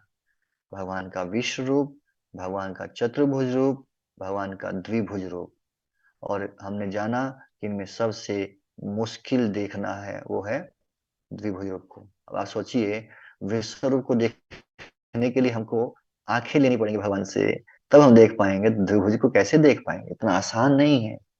तो उनका उनका क्या कहना, मतलब वो वृंदावन के निवासी यशोदा मैया, नंद बाबा, ग्वाल बाल गोपियां, जो कृष्ण को साक्षात देखते थे, कृष्ण के साथ साथ रहते थे, तो उन्होंने क्या किया होगा, हम सोच भी नहीं सकते हैं। कि उनके प्रेम, उनकी भक्ति का स्तर क्या होगा, कि जिनके साथ भगवान रह रहे हैं, जिनके स्तनपान को भगवान कर रहे हैं, जिनके खड़ाऊ को भगवान अपने सिर पर धारण कर रहे हैं, जिन सखाओं को भगवान अपने कंधे पर चढ़ा करके खेलते हैं उनके साथ में, और जिन गोपियों के आगे भगवान थोड़े से माखन के लिए नाचने लग जाते हैं, गोपियां बोलती हैं, नाचो कृष्ण, माखन चाहिए, नाच के दिखाओ। कृष्ण नाचते हैं। वो क्या था जिसने कृष्ण को बांध दिया? तो वही बता रहे हैं, वो प्रेम था भगवान के प्रति उनका, वो अनन्य भक्ति, वो प्रेम।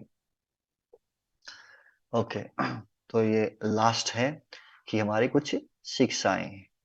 तो जो पहली शिक्षा है वो है ग्रेटिट्यूड, हमेशा आभारी रहें। अर्जुन जो है वो भगवान का आभार प्रकट कर रहा है कि आपने मेरे ऊपर क्या किया, अनुग्रह किया है, मेरे ऊपर कृपा किया है, जिससे क्या हो गया, मेरा मोह नष्ट हो गया है।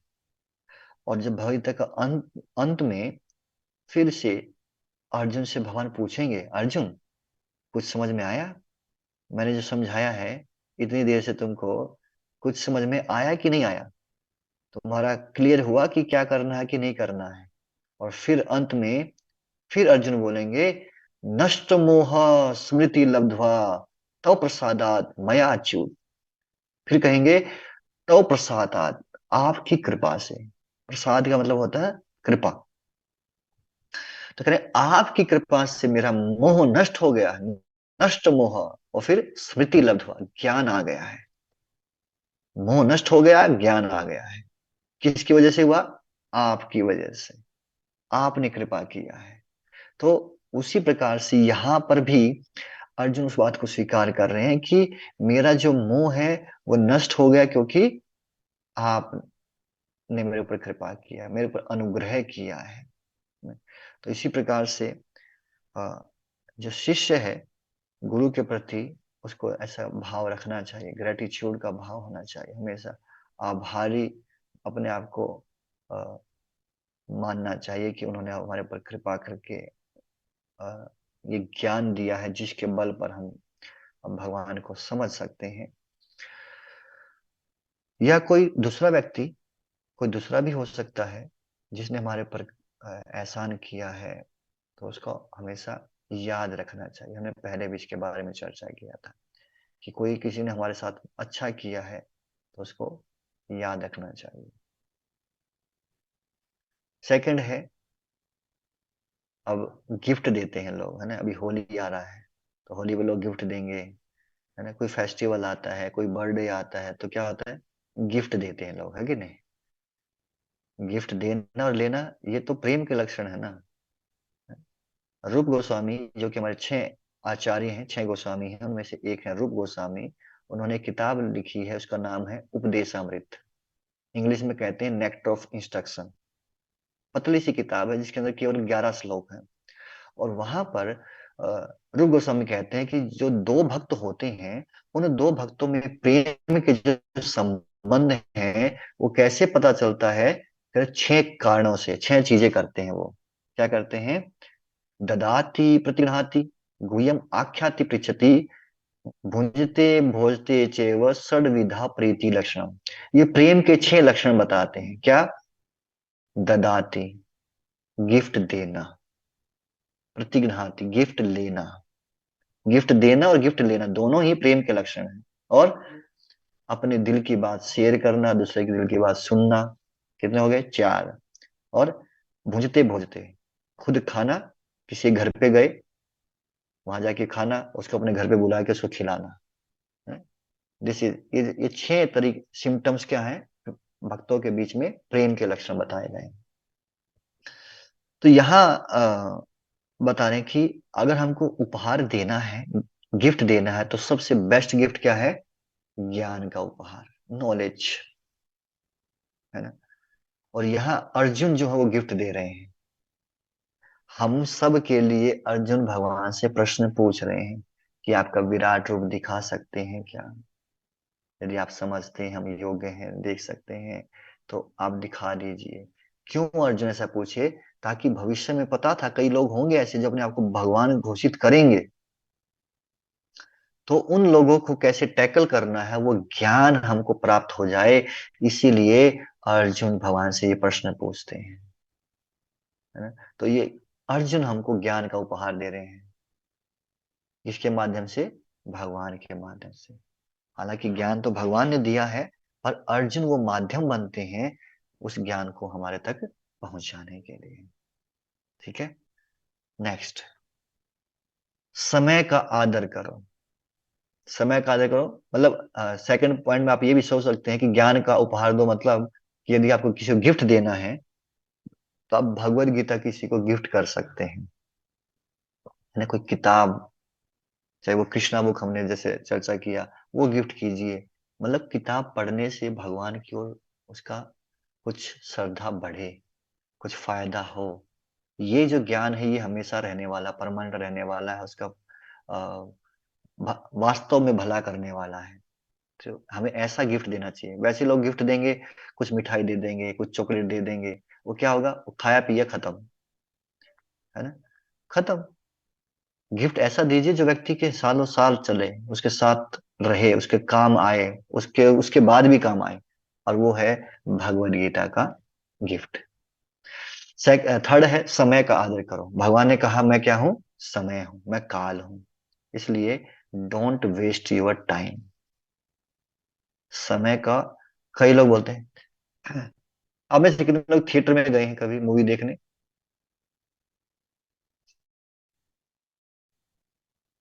थिएटर मूवी देखने। हम्म। बस दो ही? और कोई मूवी नहीं देखा है? हाँ देखे हैं, काफी देखे हैं। और वहां पर जब इंटरवल होता है, सब बात बाहर आते हैं और क्या लेके आते हैं फिर? हाथ में कुछ क्या बोलते हैं उसको? अ, हाँ, पॉपकॉर्न। वो उसको क्या बोलते हैं? Time pass. क्या है? Time pass. टाइम तो भगवान है, आप टाइम को पास कर दोगे तो भगवान आपको पास कर जाएंगे। और आप, भगवान जब किसी को पास कर देते हैं मतलब डेथ, वही उसका टाइम पास। और हम टाइम को पास कर रहे हैं। सो हमें समझना है कि कौन है समय? भगवान है। और इसलिए उसका सही उपयोग करना चाहिए, यूटिलाइज करना चाहिए। ठीक है। नेक्स्ट, सबसे इंपॉर्टेंट, प्रार्थना की कला को जानो।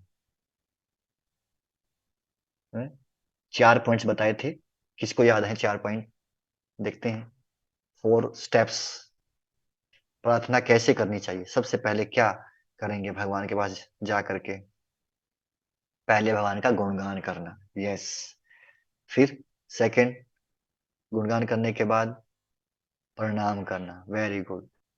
फिर थर्ड, क्षमा, वेरी गुड। एंड लास्ट में फिर निवेदन करना है। जो आपके मन में है, जो इच्छा है, वो आप भगवान को बोल सकते हैं। पर ऐसे ये स्टेप है। हम क्या करते हैं, सीधा जाते ही, हे भगवान, क्या कर रहे हो तुम हमारी जिंदगी में? ये हो गया, वो हो गया, उथल पुथल हो रही है, बताओ। है? अरे नहीं तो, अब जैसे अभी आजकल क्या है, बच्चों के पेपर चल रहे हैं, मैं देखता हूँ बच्चे आते हैं मंदिर में, आते हैं और हाथ जोड़ते हैं, कभी कोई कान पे हाथ लगाता है, कोई कुछ करता है, भगवान पास करा देना है, पास करा देना। वो सीधा भगवान को मांगने के लिए आते हैं? लेकिन अर्जुन सिखा रहे हैं कि कैसे भगवान से प्रार्थना करनी चाहिए। And last one is, generally लोग ये पूछते हैं कि भगवान हमारे साथ हैं। लोग ऐसा मानते हैं, और भगवान हमारे साथ हैं। तो कहते हैं महत्वपूर्ण ये बात नहीं है कि भगवान हमारे साथ हैं। महत्वपूर्ण बात ये है कि क्या हम भगवान के साथ हैं। इसका अर्थ क्या हुआ? क्या हम भगवान के साथ हैं, इसका अर्थ ये हुआ कि क्या जो भगवान चाहते हैं, क्या हम वो कर रहे हैं क्या? ये ज्यादा महत्वपूर्ण है। यहाँ पर अर्जुन ने क्या कहा कि यदि आप चाहें तो मुझे ये दिखा सकते हैं, है ना? अर्जुन ने कहा आपको लगता है तो मुझे अपना ये विराट रूप दिखा सकते हैं। लेकिन उसने डिमांड नहीं किया। और हम कहते हैं कि भगवान हमारी डिमांड को स्वीकार करें, हम जो चाहते हैं भगवान वो करें, नहीं। अगर हम चाहते हैं हमारी लाइफ में सक्सेस हो, तो हमको क्या करना है? जो भगवान चाहते हैं उसको अपना टारगेट बना ले, और उसी को अपना लक्ष्य बना लेंगे तो हमारे निश्चित होगा। यही बात अर्जुन को समझाते हैं भगवान। अर्जुन को कहते हैं, अर्जुन तुम युद्ध करो, तुम माध्यम बनो, निश्चित रूप से विजय तुम्हारी होगी। क्योंकि मेरा तो ऐसा प्लान है कि मैंने सबको मार देना है, वो तो मरेंगे ही। पर अगर तुम्हारा प्लान वही है जो मेरा प्लान है, देन यू आर सक्सेसफुल। लेकिन अगर तुम्हारा प्लान अलग है मेरे प्लान से, then you will be unhappy. तो यदि हम चाहते हैं सक्सेसफुल बनना, हैप्पी बनना, तो क्या करना है? अपना प्लान को वही बना, उसी प्लान को हमने अपना बनाना है जो भगवान का प्लान है।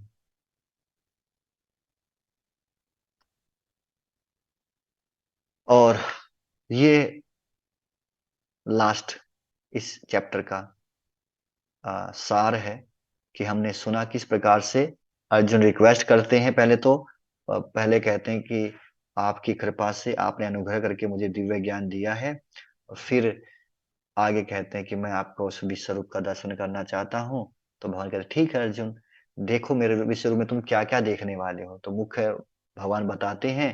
फिर अ, बात फ्रीज हो जाती है, भगवान के अर्जुन के सामने एक मूवी चल पड़ती है। और संजय भी कुछ नहीं बोलता। फिर धृतराष्ट्र पूछता क्या हो गया, कुछ बताओ तो सही, अर्जुन ने क्या देखा है? क्या देख लिया उसने ऐसा जो वो चुप हो गया है, कुछ बोल नहीं रहा है? फिर संजय बताते हैं कि क्या बताऊं, है वर्णन करना तो मेरे लिए भी मुश्किल है। कि भगवान का ऐसा रूप, विश्व रूप जो है, जिसके अंदर भगवान ने आभूषण धारण किए हुए हैं, दैवी अस्त्र धारण किए हुए हैं, अनेकों मुकुट, मुख हैं, अनेकों आंखें हैं, अनेकों हाथ हैं, इस प्रकार से वर्णन करते हैं। और फिर अर्जुन जब उस रूप को देखते हैं तो अर्जुन अपना अनुभव बताते हैं कि मैं देख पा रहा हूं कि ना कोई आदि है, ना कोई मध्य है, ना कोई अंत है, जहां भी देख रहा हूं सब वही दिखाई दे रहा है। मुझे तो सब क्या दिख रहा है, वो सब आपके दांतों के बीच में पिस रहे हैं। तो फिर अर्जुन पूछता, आप इस रूप में कौन है और क्या करने आए हैं? भगवान कहते हैं, मैं काल हूं और क्या करने आया हूँ, सबको सर्वनाश करने आया हूँ, सबको सर्वनाश कर दूंगा मैं। और फिर अर्जुन कहता है, इस रूप को देखकर मुझे भी थोड़ा भयभीत हो रहा हूँ, है ना, बहुत बढ़िया किया आपने, दिखा दिया, मैंने रिक्वेस्ट किया था, लेकिन अब मैं थोड़ा डर रहा हूँ, तो मुझे फिर से अपना वो रूप दिखा दीजिए, मन भावन रूप। भगवान बोले, कौन सा? बोले, चतुर्भुज रूप दिखा दीजिए। है। और फिर अ, यहाँ अर्जुन प्रार्थना करते हैं, और प्रार्थना कैसे करनी चाहिए, वो जो 4 स्टेप्स थे वो अर्जुन बताते हैं, ऐसे प्रार्थना करनी चाहिए। और फिर भगवान को बाद में कहते हैं, मुझे तो आपका वो श्याम सुंदर रूप ही दिखा दीजिए, जो दो भुजाओं वाला रूप है। तो भगवान बोले, अर्जुन इतना आसान नहीं इस रूप को देखना, इसको बहुत मुश्किल से देख सकते हैं। अर्जुन बोले, क्या? इसको वेद अध्ययन से नहीं देखा जा सकता? इसको दान से, तपस्या से या पूजा से देख सकते हैं क्या? भगवान बोले, नहीं अर्जुन। तो अर्जुन बोले, कैसे देख सकते हैं? बोले, इसके अनन्य भक्ति से। और जब भगवान अपने उस रूप को दिखाते हैं तो कहते हैं, अर्जुन देखो, जिस रूप को तुम अभी देख रहे हो ना, ये जो मेरा द्विभुज रूप है। अर्जुन कहता है, हाँ बहुत सुंदर रूप है आपका ये। बोले, ये सुंदर रूप केवल आप मेरी अनन्य भक्ति से ही देख सकते हैं, और कोई दूसरा तरीका नहीं है। और फिर भगवान लास्ट में शुद्ध भक्ति करने के लिए अर्जुन को प्रोत्साहित करते हैं, और हम सब के लिए भी, कि भाई भक्ति करो और भगवान को देख लो साक्षात। और हमने ये देखा कि सबसे मुश्किल क्या है, भगवान के द्विभुज रूप का दर्शन करना, श्याम सुंदर के रूप में। और दिस इज द होमवर्क। हाँ, इस बार का होमवर्क सिंपल है, कि हमने सुना कि किस प्रकार से अर्जुन बताते हैं कि हमको कैसे प्रार्थना करनी चाहिए, तो प्रार्थना करने की कला को हम सीखेंगे इस वीक में। तो आपको क्या करना है, भगवद गीता को पढ़िए, श्लोक संख्या 36 से लेकर 46 तक जो श्लोक हैं, इनको आप डेली रीड कीजिए, और अपने हिसाब से फिर भगवान से प्रार्थना कीजिए, चारों चीजों को डालते हुए। पहले इनको पढ़ लिया, फिर आप समझिए कि क्या बता रहे हैं, कि इस प्रकार से भगवान का गुणगान अर्जुन ने किया है, कैसे उनको प्रणाम कर रहे हैं, कैसे क्षमा याचना कर रहे हैं, और फिर निवेदन करना। तो ये 4 स्टेप हैं, ये करेंगे। क्योंकि प्रार्थना तो भगवान से हम डेली करते ही हैं, तो बस एक तरीका हमको नहीं पता है, और वो तरीका आज अर्जुन ने हमको बता दिया है, वो ज्ञान हमको दे दिया अर्जुन ने, बहुत बड़ा गिफ्ट है ये हमारे लिए। तो इसको प्रयास करेंगे, प्रार्थना करने का अभ्यास करेंगे। ठीक है। हाँ, शिकायत नहीं करनी। Very good. शिकायत मत कीजिए, जो मिला है वो अपना ही है, जो हमने किया था वही हमको मिल रहा है, रिटर्न गिफ्ट वही आता है। होता है ना, जैसे गिफ्ट देते हैं ना, और गिफ्ट देते हैं तो फिर उसके बाद क्या होता है, रिटर्न गिफ्ट भी मिलता है। आजकल ये कल्चर है, रिटर्न गिफ्ट वाला। तो अब हमने जैसे कर्म किए होंगे, तो वही रिटर्न में हमको मिलता है, वही हमारे कर्मों का फल हमको प्राप्त होता है। तो इस प्रकार से ये अध्याय पूर्ण हुआ। 11 अध्याय पूरे हो चुके हैं, केवल एक हफ्ता और बाकी है, 7 days लेफ्ट, और फिर ये भगवद गीता पूर्ण हो जाएगा। हरे कृष्णा। ग्रंथ श्रीमद् भगवद गीता की जय। जगत श्रील प्रभुपाद की जय। Recording stopped. ओके, प्रश्न के लिए हाथ सबसे पहले उठ जाते हैं। ओके, चलिए आपके प्रश्न ले लेते हैं। हालांकि मैं अपना दूसरा सेवा छोड़ करके आया हूँ, अ, हमारा जैसे अभी आप सब जानते हैं गौर पूर्णिमा, जो कि होली का दिन है। होली फेस्टिवल जो है वो चैतन्य महाप्रभु का प्राकट्य दिवस है। चैतन्य महाप्रभु जिन्होंने ये हरे कृष्ण महामंत्र का प्रचार किया, साक्षात भगवान ही आए थे, कृष्ण ही है लेकिन राधा रानी का भाव लेकर के आते हैं। तो उनका जन्मदिन है 25 तारीख को, और उसी उपलक्ष्य में हम लुधियाना के अंदर अलग अलग इलाकों में हरिनाम संकीर्तन निकाल रहे हैं। तो आज अभी भी हरिनाम चल रहा है, तो उसमें से मैं बीच में आया था ताकि हम क्लास को कंटिन्यू कर सके, है ना, बीच में गैप ना डालें। तो अभी डिवोटी यहाँ पे आएंगे तो हम आपको लाइव दिखाएंगे किस प्रकार से मजे से भक्त लोग नाचते हैं भगवान के नाम कीर्तन में। उससे पहले आ, आपके प्रश्न हम ले लेते हैं, थोड़ा फास्ट कीजिएगा और टॉपिक से रिलेटेड ही पूछिएगा, है ना, जो आज का टॉपिक है। ओके, शुरू करते हैं अंजू माता जी से आज। यस। हरे कृष्ण प्रभु जी। हरे कृष्ण। प्रभु जी, हाँ मतलब अभी I mean feeling so blissful प्रभु जी। इतने दिन तक पूरा जो भी क्लासेस रहा, now is about to finish as you said, hardly 5 to 6 classes like is left. Then how to be consistent, Prabhu ji? Please could या you guide? Yeah. या we will continue with the next program, है ना। Okay. या I mean मतलब प्रभु जी, इसमें ये क्या बोलते हैं, भागवतम भी होता है? आप जैसे भगवत गीता क्लासेस लेते हो वैसे हाँ भागवतम हाँ, भी, प्रभु जी? भागवतम भागवतम भी होता है, and I am trying to make crash course on Bhagavatam, but but you know Bhagavatam have 365 chapters. Okay. If we read one chapter daily, then it will take 1 year, and if we one chapter in a week, then you can calculate. So we will try to do that also, but it is under progress, and we have started that, but it will take some time. It will take time. Okay. Thank you Prabhu ji. Okay. Hare Krishna. Hare Krishna. Yes, Mukesh. Hare Krishna प्रभु जी। हरे कृष्ण। सबसे पहले आपको हरे कृष्ण और बहुत बहुत आभार, आपने मुझे ये मौका दिया। मेरा प्रश्न पिछली वाली क्लास से रिलेटेड है। आपने पिछली वाली क्लास में हमें विष्णु जी के 4 अलग अलग रूप बताए थे, तो वो मुझे क्लियर मतलब वॉइस का दिक्कत था तो सुनाई नहीं दिया, इसलिए मुझे पूरी तरीके से क्लियर नहीं हुआ माइंड में। क्योंकि विष्णु जी तो हमारे में हमने एक ही दिखाई देते हैं, तो वो अलग अलग कैसे हो सकते हैं? विष्णु 3 बताए थे ना। हाँ, तीन तीन आपने बताए। हाँ, तो 3 विष्णु हैं।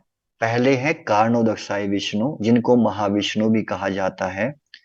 यानी कि अ, जब ये भौतिक सृष्टि होती है तो भगवान उस महाविष्णु के रूप में ही आते हैं, और फिर उन महाविष्णु के, जैसे हमारे बाल है ना, रोम छिद्र बोलते हैं इनको, तो इन छिद्रों से एक एक ब्रह्मांड निकलता है, बहुत सारे असंख्य ब्रह्मांड निकलते हैं, और हर एक ब्रह्मांड के अंदर वही विष्णु अपने आप को विस्तारित करके गर्भोदकसाई विष्णु के रूप में जाते हैं, जिनका हम फोटो देखते हैं कि लक्ष्मी जी जिनके पैर दबा रही हैं, है अच्छा, ना। वो गर्भोदय। वो गर्भोदकसाई विष्णु है, ठीक है। और फिर उसके बाद है परमात्मा के रूप में जो है क्षीरोदशाई विष्णु, और वो विष्णु हैं जो एक कमल के ऊपर खड़े हुए हैं, तो ठीक है। तो इनमें बड़े कौन है और छोटे कौन है? अब बताया तो सबसे पहला जो होगा वो बड़ा है। अब सबसे पहले महाविष्णु आते हैं, तो महाविष्णु जो है वो अपने आप को, वो पहले महाविष्णु आते हैं, फिर वो अपने आप को गर्भोदकसाई विष्णु के रूप में एक्सपेंड करते हैं, फिर वही क्षीरोदशाई विष्णु के रूप में अपने आप को एक्सपेंड करते हैं। इनके कार्य भी अलग अलग होंगे। हाँ, कार्य भी अलग अलग है। अब जो महाविष्णु है, जो कि क्षीरोदशाई विष्णु कारणोदशाई विष्णु है, उनका कार्य क्या है? ब्रह्मांड की सृष्टि करना, सिर्फ ब्रह्मांड सृष्टि करना। ओके। और जो गर्भोदक साई विष्णु हैं, उनका कार्य है कि उन ब्रह्मांडों के अंदर जो अलग अलग हम देखते हैं ना लोग हैं, 14 प्लैनेटरी सिस्टम, वो उसकी क्रिएशन, वो उनका काम है। ठीक। ब्रह्मा जी भी उन्हीं से आते हैं, ब्रह्मा जी क्रिएशन भी वही करते हैं। और उसके बाद जो परमात्मा है, जो कि शिव दसाई विष्णु हैं, उनका काम है सीसीटीवी का काम है, बैठ के देखते रहते कौन क्या कर रहा है। जैसे कि आत्मा, परमात्मा जो है, नहीं हमारा जो आत्म तत्व होता है वो भी तो देखता ही रहता है ना। आत्मा तो करने वाला है, आत्मा नहीं देखता ना। यही तो भगवत गीता के सेकंड चैप्टर में पढ़ा था कि ओके। दो पक्षी हैं, एक पेड़ के ऊपर दो पक्षी बैठे हैं, एक फल खाने में बिजी है, दूसरा देख रहा है कि कब ये मेरी तरफ मुड़कर देखेगा। तो वो फल खाने में बिजी, मतलब अपने कर्मों के फलों खाने में बिजी, वो आत्मा है। परमात्मा जो है हमारे मित्र हैं, वो जो हमारे साथ बैठ कर देख रहे हैं कि कब हम उनकी तरफ रुख करेंगे, कब हम भगवान के पास जाने की सोचेंगे, कब है उनकी ओर अट्रैक्ट होंगे। ठीक है।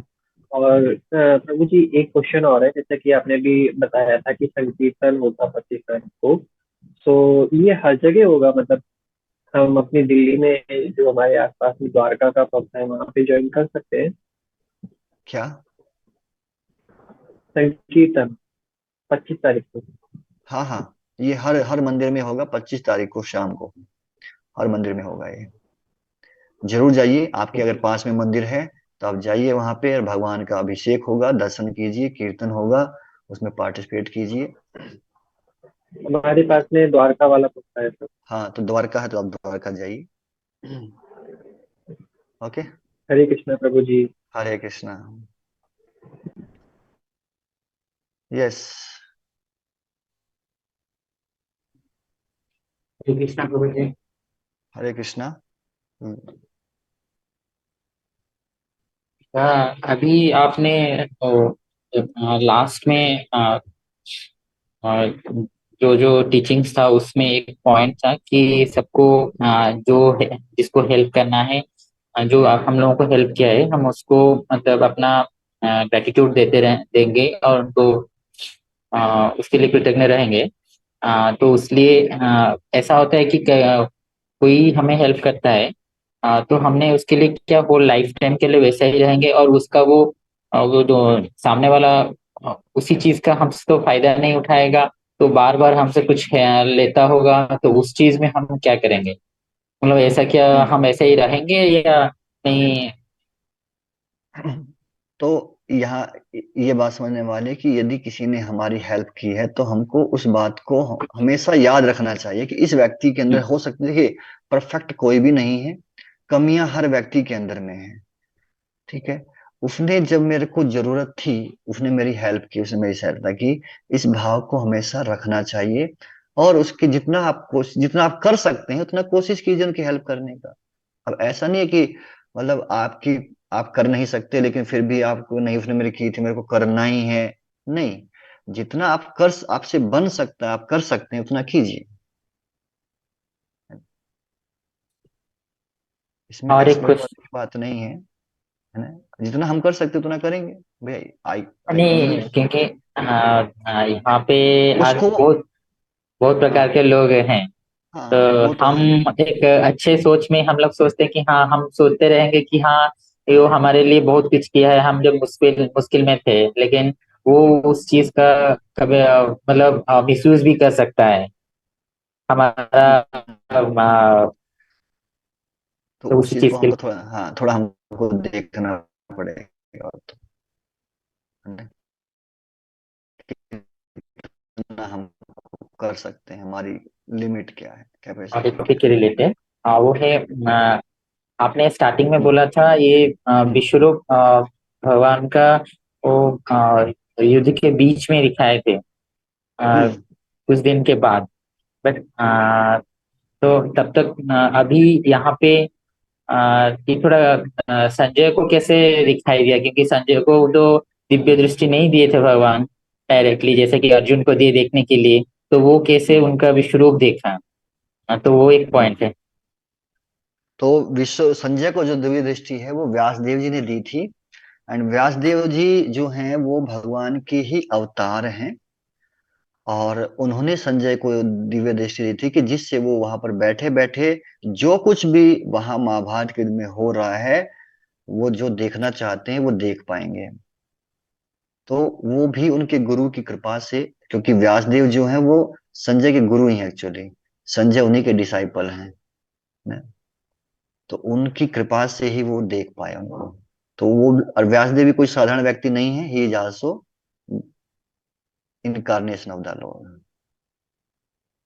और एक चीज कंफ्यूजन है, आप स्टार्टिंग में जैसे बोले थे कि आधे दिन मतलब कुछ दिन के बाद वो ये सारा डिस्कशन हो रहा है, तो तब तक क्या युद्ध चल रहा था एट द एंड? हाँ मतलब कुछ दिन बाद अर्जुन ने ऐसा सोचा कि मैं और युद्ध नहीं करूंगा, मैं युद्ध नहीं करूंगा, मेरे सब अपने ही हैं। ना ये मतलब ये लाइफ लाइफ टेलीकास्ट टाइप का नहीं था नहीं, या? जो भगवत गीता का ज्ञान है वो तो अर्जुन और जो कृष्ण का जो संवाद हुआ वो तो स्टार्टिंग में हुआ था, युद्ध करने से पहले। लेकिन धृतराष्ट्र को जो बताया गया था वो 10वें दिन, जब भीष्म पितामह बाणों के सैया पर लेट गए थे, और तब संजय वहां पहुंचते हैं, और फिर धृतराष्ट्र पूछते क्या हुआ, तो फिर वो स्टार्टिंग से बताते हैं कि ऐसे ऐसे हुआ था। तब तक क्या धृतराष्ट्र को कोई इन्फॉर्मेशन नहीं मिल रहा था? क्योंकि वो तो ये राजा था ना, उनको तो कुछ इन्फॉर्मेशन मिलता, युद्ध में क्या हो रहा है उनका तो इन्फॉर्मेशन डेली बेसिस में आता होगा उन लोगों के, उनके पास। हाँ, आता था, आता था, लेकिन तो अब पूरी इन्फॉर्मेशन नहीं आती ना। अब महाभारत का युद्ध इतना बड़े एरिया में हो रहा है, इतने सारे योद्धा हो रहे हैं, वहां हर चीज जो गुप्तचर जो भेजते भी थे इन्फॉर्मेशन सारी नहीं पहुंचा सकते। पर संजय के पास वो दिव्य दृष्टि मिली थी, और ये धृतराष्ट्र भी जानते थे। धृतराष्ट्र ने ही कहा था कि उनको दिव्य दृष्टि देता है कि वो एक एक जो भी धृतराष्ट्र जानना चाहते वो बता सके। मतलब डिटेल स्टोरी हाँ उनको हाँ, स्टार्टिंग से डिटेल, फिर से बताएं। हाँ डिटेल, पूरा डिटेल जानना चाहते। Okay, okay. Thank you Prabhu ji. Hare Krishna. Yes. Hare Krishna प्रभु जी। हरे कृष्ण।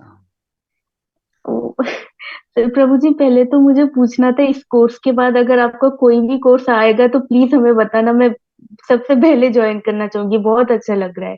अगर श्रीमद् हम्म, भागवतम के अलावा और भी बुक्स है तो उनका भी अगर कोई कोर्स है तो प्लीज बताइएगा। ठीक है। अच्छा प्रभु जी, मेरा जो क्वेश्चन है वो आपने बोला था कि 4 स्टेप्स होते हैं, तो उसमें जो गुणगान है, नहीं मुझे हम्म प्रॉब्लम नहीं, मैं पूछना चाह रही हूँ कि गुणगान तो हम जनरली भगवान से रिलेट के किसी और को बताते हैं कि हाँ भगवान का ये है तो हमें भगवान की करना चाहिए, तो भगवान से मांगने से हम्म पहले गुणगान क्यों? और दूसरा ये, अब मेरा घर में छोटा सा लड्डू गोपाल है, अब मुझसे वो छोटा सा भाई मांगती हूँ, मैंने तो कभी एज सच उसका गुणगान नहीं किया, उसे हमेशा दुलार करती हूँ, प्यार करती हूँ, कभी उसे किस कर दिया, मतलब जैसे बच्चे को करते हैं, तो उसके सामने भी गुणगान करूं? तो क्योंकि एक हम्म बार ऐसा हुआ था, मम्मी की तबीयत बहुत खराब थी, मेरे घर में मैं और मम्मी रहते, तो मैंने पीरियड्स में भी उसकी सेवा की थी, क्योंकि मैं ये नहीं चाहती थी, मुझे लगा था कि वो उसका सेवा वो नहीं होना चाहिए, उसे खाना देना है, उसकी पूजा करना है, उसमें मैंने वो नहीं आने दिया, एक बार ही किया था, उसके बाद कभी नहीं किया, क्योंकि मैं उसे अपना सब कुछ मानती हूँ, सिर्फ भगवान बाद मेरे लिए वो अपना पहले फैमिली मेंबर है। हम्म। तो इस हिसाब से इसलिए मैंने पूछा पहला तो गुणगान का, क्योंकि भगवान, क्योंकि हाँ गुणगान जनरली हम ऐसे इंसान के लिए करते हैं जनरली जो बहुत घमंडी होता है, भगवान तो ऐसे बिल्कुल नहीं है, तो गुणगान क्या हम अपने पापों के नाश के लिए ही करते हैं? मतलब उसका सिग्निफिकेंस क्या है, गुणगान से स्टार्ट की, ये समझना चाह रही हाँ, थी। वो हमारे शुद्धिकरण के लिए है। और अच्छा। और भगवान को अच्छा लगता है, भगवान को अच्छा लगता है कि जब भक्त, इसलिए भगवान ने बोला ना कि मेरे भक्त क्या करते हैं, मेरे भक्त मेरे बारे में गाते हैं, मेरे बारे में हाँ चर्चा हाँ। करते हैं। तो मेरे को अच्छा लगता है जब भक्त मिल बैठ करके भक्ति के बारे में चर्चा हो रही है, मेरे बारे में हम्म, चर्चा हो रही है, तो इससे भगवान प्रसन्न होते हैं, है ना। और साथ ही साथ हमारा शुद्धिकरण भी होता है। यहाँ घमंड की वजह से नहीं है, भगवान हम्म, घमंडी है इसलिए नहीं कह रहे हैं, क्योंकि बिल्कुल भगवान नहीं, तो बिल्कुल नहीं। वो तो जो है वो तो बता रहे कि मैं तो हूँ, ये मैंने हाँ नहीं किया नहीं, है। वो नहीं बोला, ठीक है, मैंने बोला पर ऐसा तो मैं, नहीं है हाँ तो। हाँ, आपने कहा कि घमंडी व्यक्ति जो है वो कहता है कि मेरा वो गुणगान करो। चाहता है, जैसे हाँ, रावण चाहता था कि हाँ उसका कोई हाँ, गुणगान हाँ, करे, हाँ। तो ये हाँ, समझाने के वो, लिए। हाँ, वो जबरदस्ती करवाना चाहता है, लेकिन जहाँ जबरदस्ती, प्रेम, हाँ। हाँ, पर यहाँ पे भगवान करेगा, यदि आप मुझसे प्रेम करते हो तो भैया प्रेम में भी तो सामने वाले के गुणों को बखान किया हाँ, जाता है ना। अच्छा अच्छा, हाँ, बिल्कुल। अब पहले क्या होता था ना, कुछ लोग स्पेशली इस काम के लिए होते थे कि भगवान वो राजा का गुणगान करते थे। हाँ हाँ, सिर्फ गुणगान ही करते थे और पीछे उनका से। काम यही था कि गुणगान करने का, बहुत गुणगान करो सामने वाले का, हम्म तो राजा हम्म प्रसन्न हो जाए, राजा को अच्छा लगता था सुनना। हम्म तो ये कहाँ से आई, ये क्वालिटी ये भगवान से ही आई। भगवान से ही है। तो भगवान को अच्छा लगता है ना। और और प्रभु जी वो, हाँ बोलिए। जहां तक बात भगवान की सेवा की ना, तो भगवान का सेवा जो है, अ, हमें तो साधना भक्ति के नियमों के अनुसार करना चाहिए, है ना। तो डीटीज की सेवा के कुछ रूल्स हैं, उनको फॉलो करना चाहिए, जितना हो सके हमें प्रयास करना।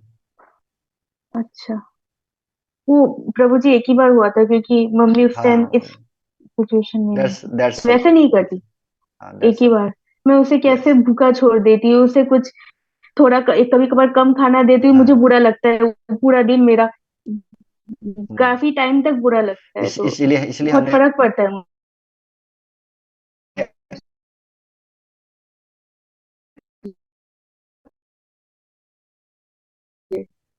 इसलिए हम बताया था कि क्या करो, भगवान को भोग आप। लेकिन आपने आज जो चैप्टर पढ़ा उससे मेरे मन में क्वेश्चन है। अर्जुन जी ने तो डायरेक्ट कृष्ण को अपना गुरु मान लिया था, अब तो क्या अगर हम्म, हम ऐसा करना चाहे तो क्या वो गलत है? ऑल्दो मेरे आध्यात्मिक गुरु है, मैं डाउट नहीं नहीं, करी, बट ऐसा क्यों? मतलब ये थोड़ा अलग। डायरेक्ट हम कृष्ण को गुरु नहीं बना सकते, इसलिए गुरु परंपरा दिया गया है ना, गुरु परंपरा। कि अच्छा उस समय तो अर्जुन साक्षात प्रेजेंट थे, कृष्ण और अच्छा। अर्जुन प्रेजेंट थे। तो उसके बाद क्या हुआ, भगवान ने भगवद गीता दिया, उसके साथ साथ उस भगवद गीता समझाने के लिए एक गुरु परंपरा जो है, जो परंपरा आप देख पा रहे हैं भगवद गीता के हाँ, अंदर दिया हुआ है, तो उसमें गुरु को स्वीकार करना है। अच्छा अच्छा, ओके। और और प्रभु जी वो टाइम वेस्ट से रिलेटेड था ना, अब क्योंकि एग्जाम टाइम चल रहा है, ऐसा नहीं है कि टाइम वेस्ट करना चाहते लेकिन हो जाता है। मन इंटेंशन नहीं होता, लाइक लाइक ऐसा लगता है कि पढ़ पढ़ के थक गया, थोड़ा फोन चला लिए, तो वो तो अब तो लग रहा है टाइम वेस्ट ही है। इतना गीता पढ़ के इतना समझ में आ गया, तो उससे हाँ, कैसे बचे? बचना चाहती हूँ मैं, हाँ, ऐसा नहीं है कि मेरा इंटेंशन हो। एकदम तो दिमाग क्लॉग्ड हो जाता है, हाँ, मतलब पढ़ तो पढ़ के तो। तो बेस्ट टाइम क्या है, माइंड को रिलीव करिए, कीर्तन सुनिए। आप अच्छा कीर्तन चलाइए, थोड़ा कीर्तन चलाइए, उसको सुनिए, माइंड रिलीफ हो जाएगा, अच्छा अच्छा फील होगा। अच्छा। बल्कि प्रभु जी, हाँ आप बोलिए। बल्कि आप कुछ वीडियो वगैरह या कुछ और देखेंगे ना, उससे माइंड और ज्यादा डिस्टर्ब होगा। हो और आप जाता है, हो जाता है। कीर्तन सुनेंगे तो इट विल बी पीसफुल। हाँ, वो मैं युगलाष्टकम थोड़ा सुन लेती हूँ, गा लेती हूँ कभी कभार, तो एकदम बहुत पीसफुल होता है। बट हमेशा कभी कभार इतना गुस्सा भी आ जाता है किसी चीज को लेके, फिर कभी कभार ऐसा नहीं जा पाता उस टाइम माइंड, तब उससे लगता है छोड़ो सब, तब दिमाग चलो, में नहीं आता कि भगवान का। हाँ, चलो, समटाइम्स माया जीत जाती है, दैट इज नो प्रॉब्लम। अच्छा अच्छा। और प्रभु जी एक क्वेश्चन है, मैं गीता को बहुत माइन्यूटली पढ़ रही हूँ। तो अभी मैं इंट्रोडक्शन वाला पार्ट पढ़ रही थी कुछ दिन पहले, तो उसमें था कि जीवात्मा सुपीरियर नेचर होता है और माइन्यूट ईश्वर भी होते हैं, क्योंकि भगवान के हम पार्ट्स एंड पार्सल्स है। तो भगवान की क्वालिटीज हम में भी है, जैसे भगवान कंट्रोल करते हैं, उन्हें कंट्रोल करना ही पड़ता है, तो हम में भी वो कंट्रोलिंग टेंडेंसी थोड़ी बहुत है। तो ऐसे माइन्यूट ईश्वर कह दिया है जीवात्माओं को। तो जो हम्म, लोग ये समझते हैं मुक्ति के बाद हम भगवान में मिल जाएंगे, तो क्या वो भगवान ही बन जाते हैं?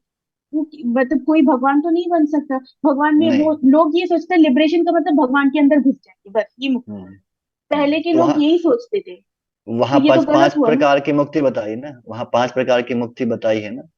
ओ, पता नहीं है फिर तो मुझे। ओके, मुक्तियाँ जो है ना 5 प्रकार की होती हैं, एक जिसको आप बोल रहे हैं कि ये होती है, जिसके बारे में आप कह हाँ रहे हाँ हैं, हाँ, यही इसको पता था मुझे। इसको कहते हैं सायुज्य मुक्ति, है ना। मिल जाना, भगवान में लीन हो जाना, ब्रह्म ज्योति में लीन हो जाना, है ना, ब्रह्म ज्योति में लीन हो गए बस, ठीक है। अच्छा ये ब्रह्म ज्योति, इसको सायुज्य मुक्ति कहते हैं।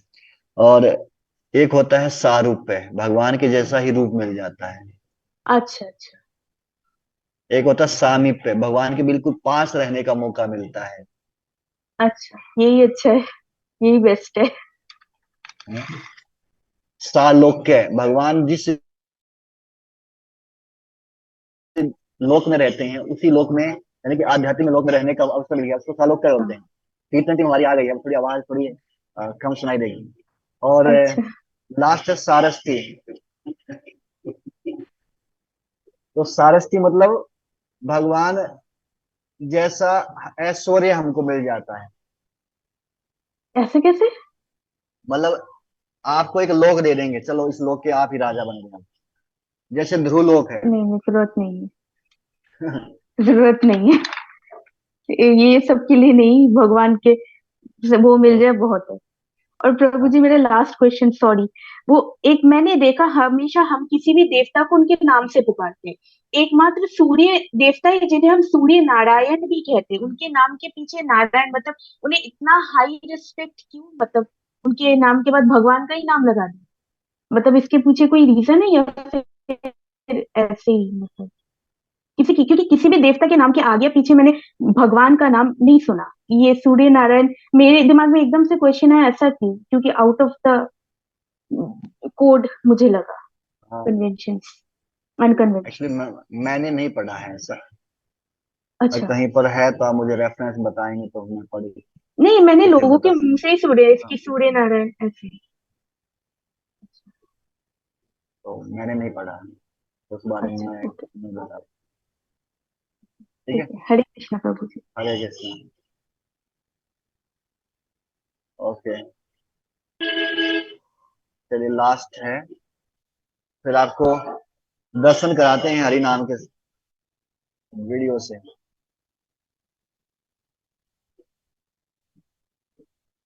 हरे कृष्णा प्रभु जी, दंडवत प्रणाम।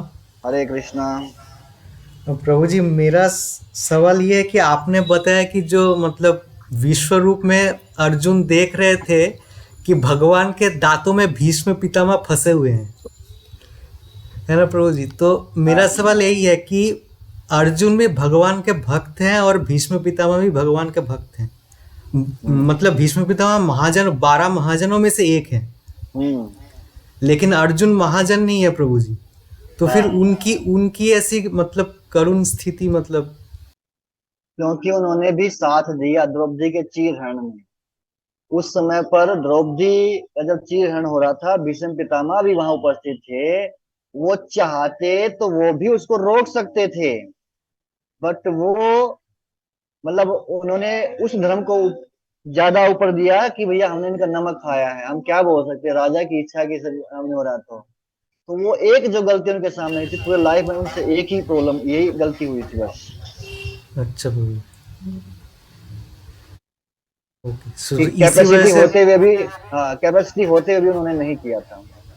अच्छा प्रभु जी, कैलिबर था उनके पास पर नहीं किया, यूज नहीं किया उसको। अच्छा प्रभु जी, मैं ये सवाल इसीलिए पूछ रहा हूँ प्रभु जी, आप बुरा मत मानिएगा। हम्म। एक्चुअली जो मतलब यहाँ पे बंगाल के भक्त हैं, उन्हें शायद पता होगा कि हम्म। यहाँ पे बता, जब मैं पहली बार भक्ति में आया तो लोगों हम्म। ने मुझे ऑब्जर्व करना शुरू किया प्रभु जी, और कुछ लोग मुझसे ऐसे जुड़े जो, हम्म। क्योंकि मैं अभी वेजिटेरियन हूँ फुल, हम्म। ठीक है? हम्म। तो उस मतलब जब मैंने वेजिटेरियन को फुल अपनाया, मतलब उन्होंने देखा और उन्होंने बताया, नहीं बेटा देखो, वैष्णव तो दो प्रकार के होते हैं, हम्म। एक जो है जो फुल वेजिटेरियन है, हम्म। और दूसरा दूसरा है जो मतलब प्याज लहसुन मसूर की दाल, हम्म। अंडा और मीट, मतलब मांस, ये नहीं खाते, हम्म। लेकिन मछली खाते हैं, हम्म। मछली पाते हैं। हम्म। तो प्रभु जी, इस मतलब ये कैसे, मतलब ये भ्रम कैसे पैदा हुआ? क्या ये सही है? नहीं है, सही नहीं है। वैष्णव जो है, अब आप पढ़ेंगे चैतन्य चेतामृत पढ़ेंगे, चैतन्य भागवत पढ़ेंगे, तो उस समय भी यही स्थिति था। लेकिन जो अद्वैत आचार्य थे, श्रीवास पंडित थे, जो कि वैष्णव थे, वो बड़े दुखी होते थे लोग को ये देखते हुए कि लोग किस प्रकार से मांसाहार कर रहे हैं। तो जो वैष्णव है वो मछली नहीं खाता है। अब ये कौन सी किसने सिस्टम बनाया ये वैष्णव का, ये तो वही लोग बता सकते हैं। पर वैष्णव जो है वो नहीं खाता है, मछली प्रभु भी जी नहीं खाता है। वो चैतन्य महाप्रभु का एक बहुत ही फेमस मतलब सेंटेंस कोट करते हैं, वो बंगाली में है कि मागुर मासेर झोल, सुंदरी नारीर कोल और बोलो हरि बोल। इसको कोट करते हैं अपने स्टेटमेंट को सपोर्ट करने के लिए। क्या है, दोबारा मतलब बोलिए एक बार। मागुर मासेर झोल, सुंदरी नारीर कोल और बोलो हरि बोल, ये 3 नारा लगाया था चैतन्य महाप्रभु। मैंने सुना है प्रभु जी, मैंने पढ़ा नहीं है, मैं ऑनेस्टली बोल रहा हूँ। मतलब बहुत सी चीजें लिखी हुई हैं, और हम उसको समझेंगे जो हमें रिटन फॉर्म में मिल जाएगा। बोलने के लिए तो लोग बहुत कुछ बोलते हैं, है ना। ठीक है प्रभु जी। तो अगर कोई रेफरेंस हो तो then we can check that. Okay प्रभु ओके। जी। ठीक है प्रभु जी। हरे कृष्ण। ओके, हरे कृष्ण। यस, आस्था माता जी बताइए।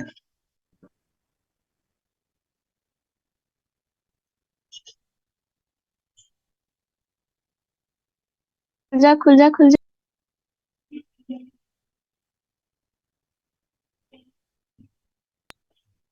अ, हरे कृष्ण हरे प्रभु जी। कृष्ण। मेरा हाँ जी। एक बहुत टाइम से क्वेश्चन था कि ऐसा हमने बचपन से सुन रखा है कि हम सबके अंदर भगवान वास करते हैं। तो हम्म। ये जो लोग गलत कर्म करते हैं और क्राइम करते हैं, क्या उनके अंदर कभी ये फीलिंग या कभी उनके अंदर ये एहसास नहीं होता कि वो गलत कर रहे हैं और उनके अंदर भी भगवान है? एहसास होता है शुरुआत में, फर्स्ट टाइम जब व्यक्ति गलत काम करने की ओर जाता है तो भगवान परमात्मा के रूप में उसके हृदय में भी है और वो उसको बोलते हैं कि गलत है। ठीक है, लेकिन जब वो बार बार उसकी हम्म। इच्छा होती है तो भगवान उसमें इंटरफेयर नहीं करते हैं। फिर भगवान कहते हैं ठीक है, लातों के भूत बातों से नहीं मानते, थोड़ा सा जब करेगा और फिर जब उसकी सजा उसको मिलेगी तब उसको समझ में आएगा। हम्म। तो तो क्या ऐसा जब नहीं है कि उनको, हाँ आप बोलिए। कि उनको नहीं पता होता कि वो गलत कर रहे हैं। वो शुरुआत में उनको पता होता है कि वो गलत है, लेकिन धीरे धीरे आदत ऐसी बन जाती है कि उनको लगता है कि नहीं ये सही है। तो क्या जब ये चरम पर पहुंचता है, ये जो गलत तो काम फिर करते हैं उसको लोग गर्म, गलत नहीं मानते। तो जब वो गलत कर्म मतलब जो चरम पे पहुंच जाता है, तो क्या उनके अंदर क्या से कह रहे वो जो हैं? भगवान, मतलब मैं कह रही हूँ कि जब वो चरम पे पहुंच जाता है, तो क्या जो उनके अंदर भगवान वास करते हैं, तो फिर वो चले जाते हैं? आपका आवाज थोड़ा कट रहा था, दोबारा रिपीट करेंगे? जैसा कि प्रभु जी मैंने बोला कि जब वो कर्म, गलत कर्म उनके चरम पे पहुंच जाते हैं, तो क्या जो भगवान उनके अंदर वास कर रहे हैं पहले, वो चले जाते हैं? नहीं, भगवान रहते हैं। भगवान रहते हैं लेकिन अब बोलना बंद कर देते हैं, अंदर से गाइड करना बंद कर देते हैं। अच्छा। हम्म। ठीक है प्रभु जी। हरे कृष्ण। ओके।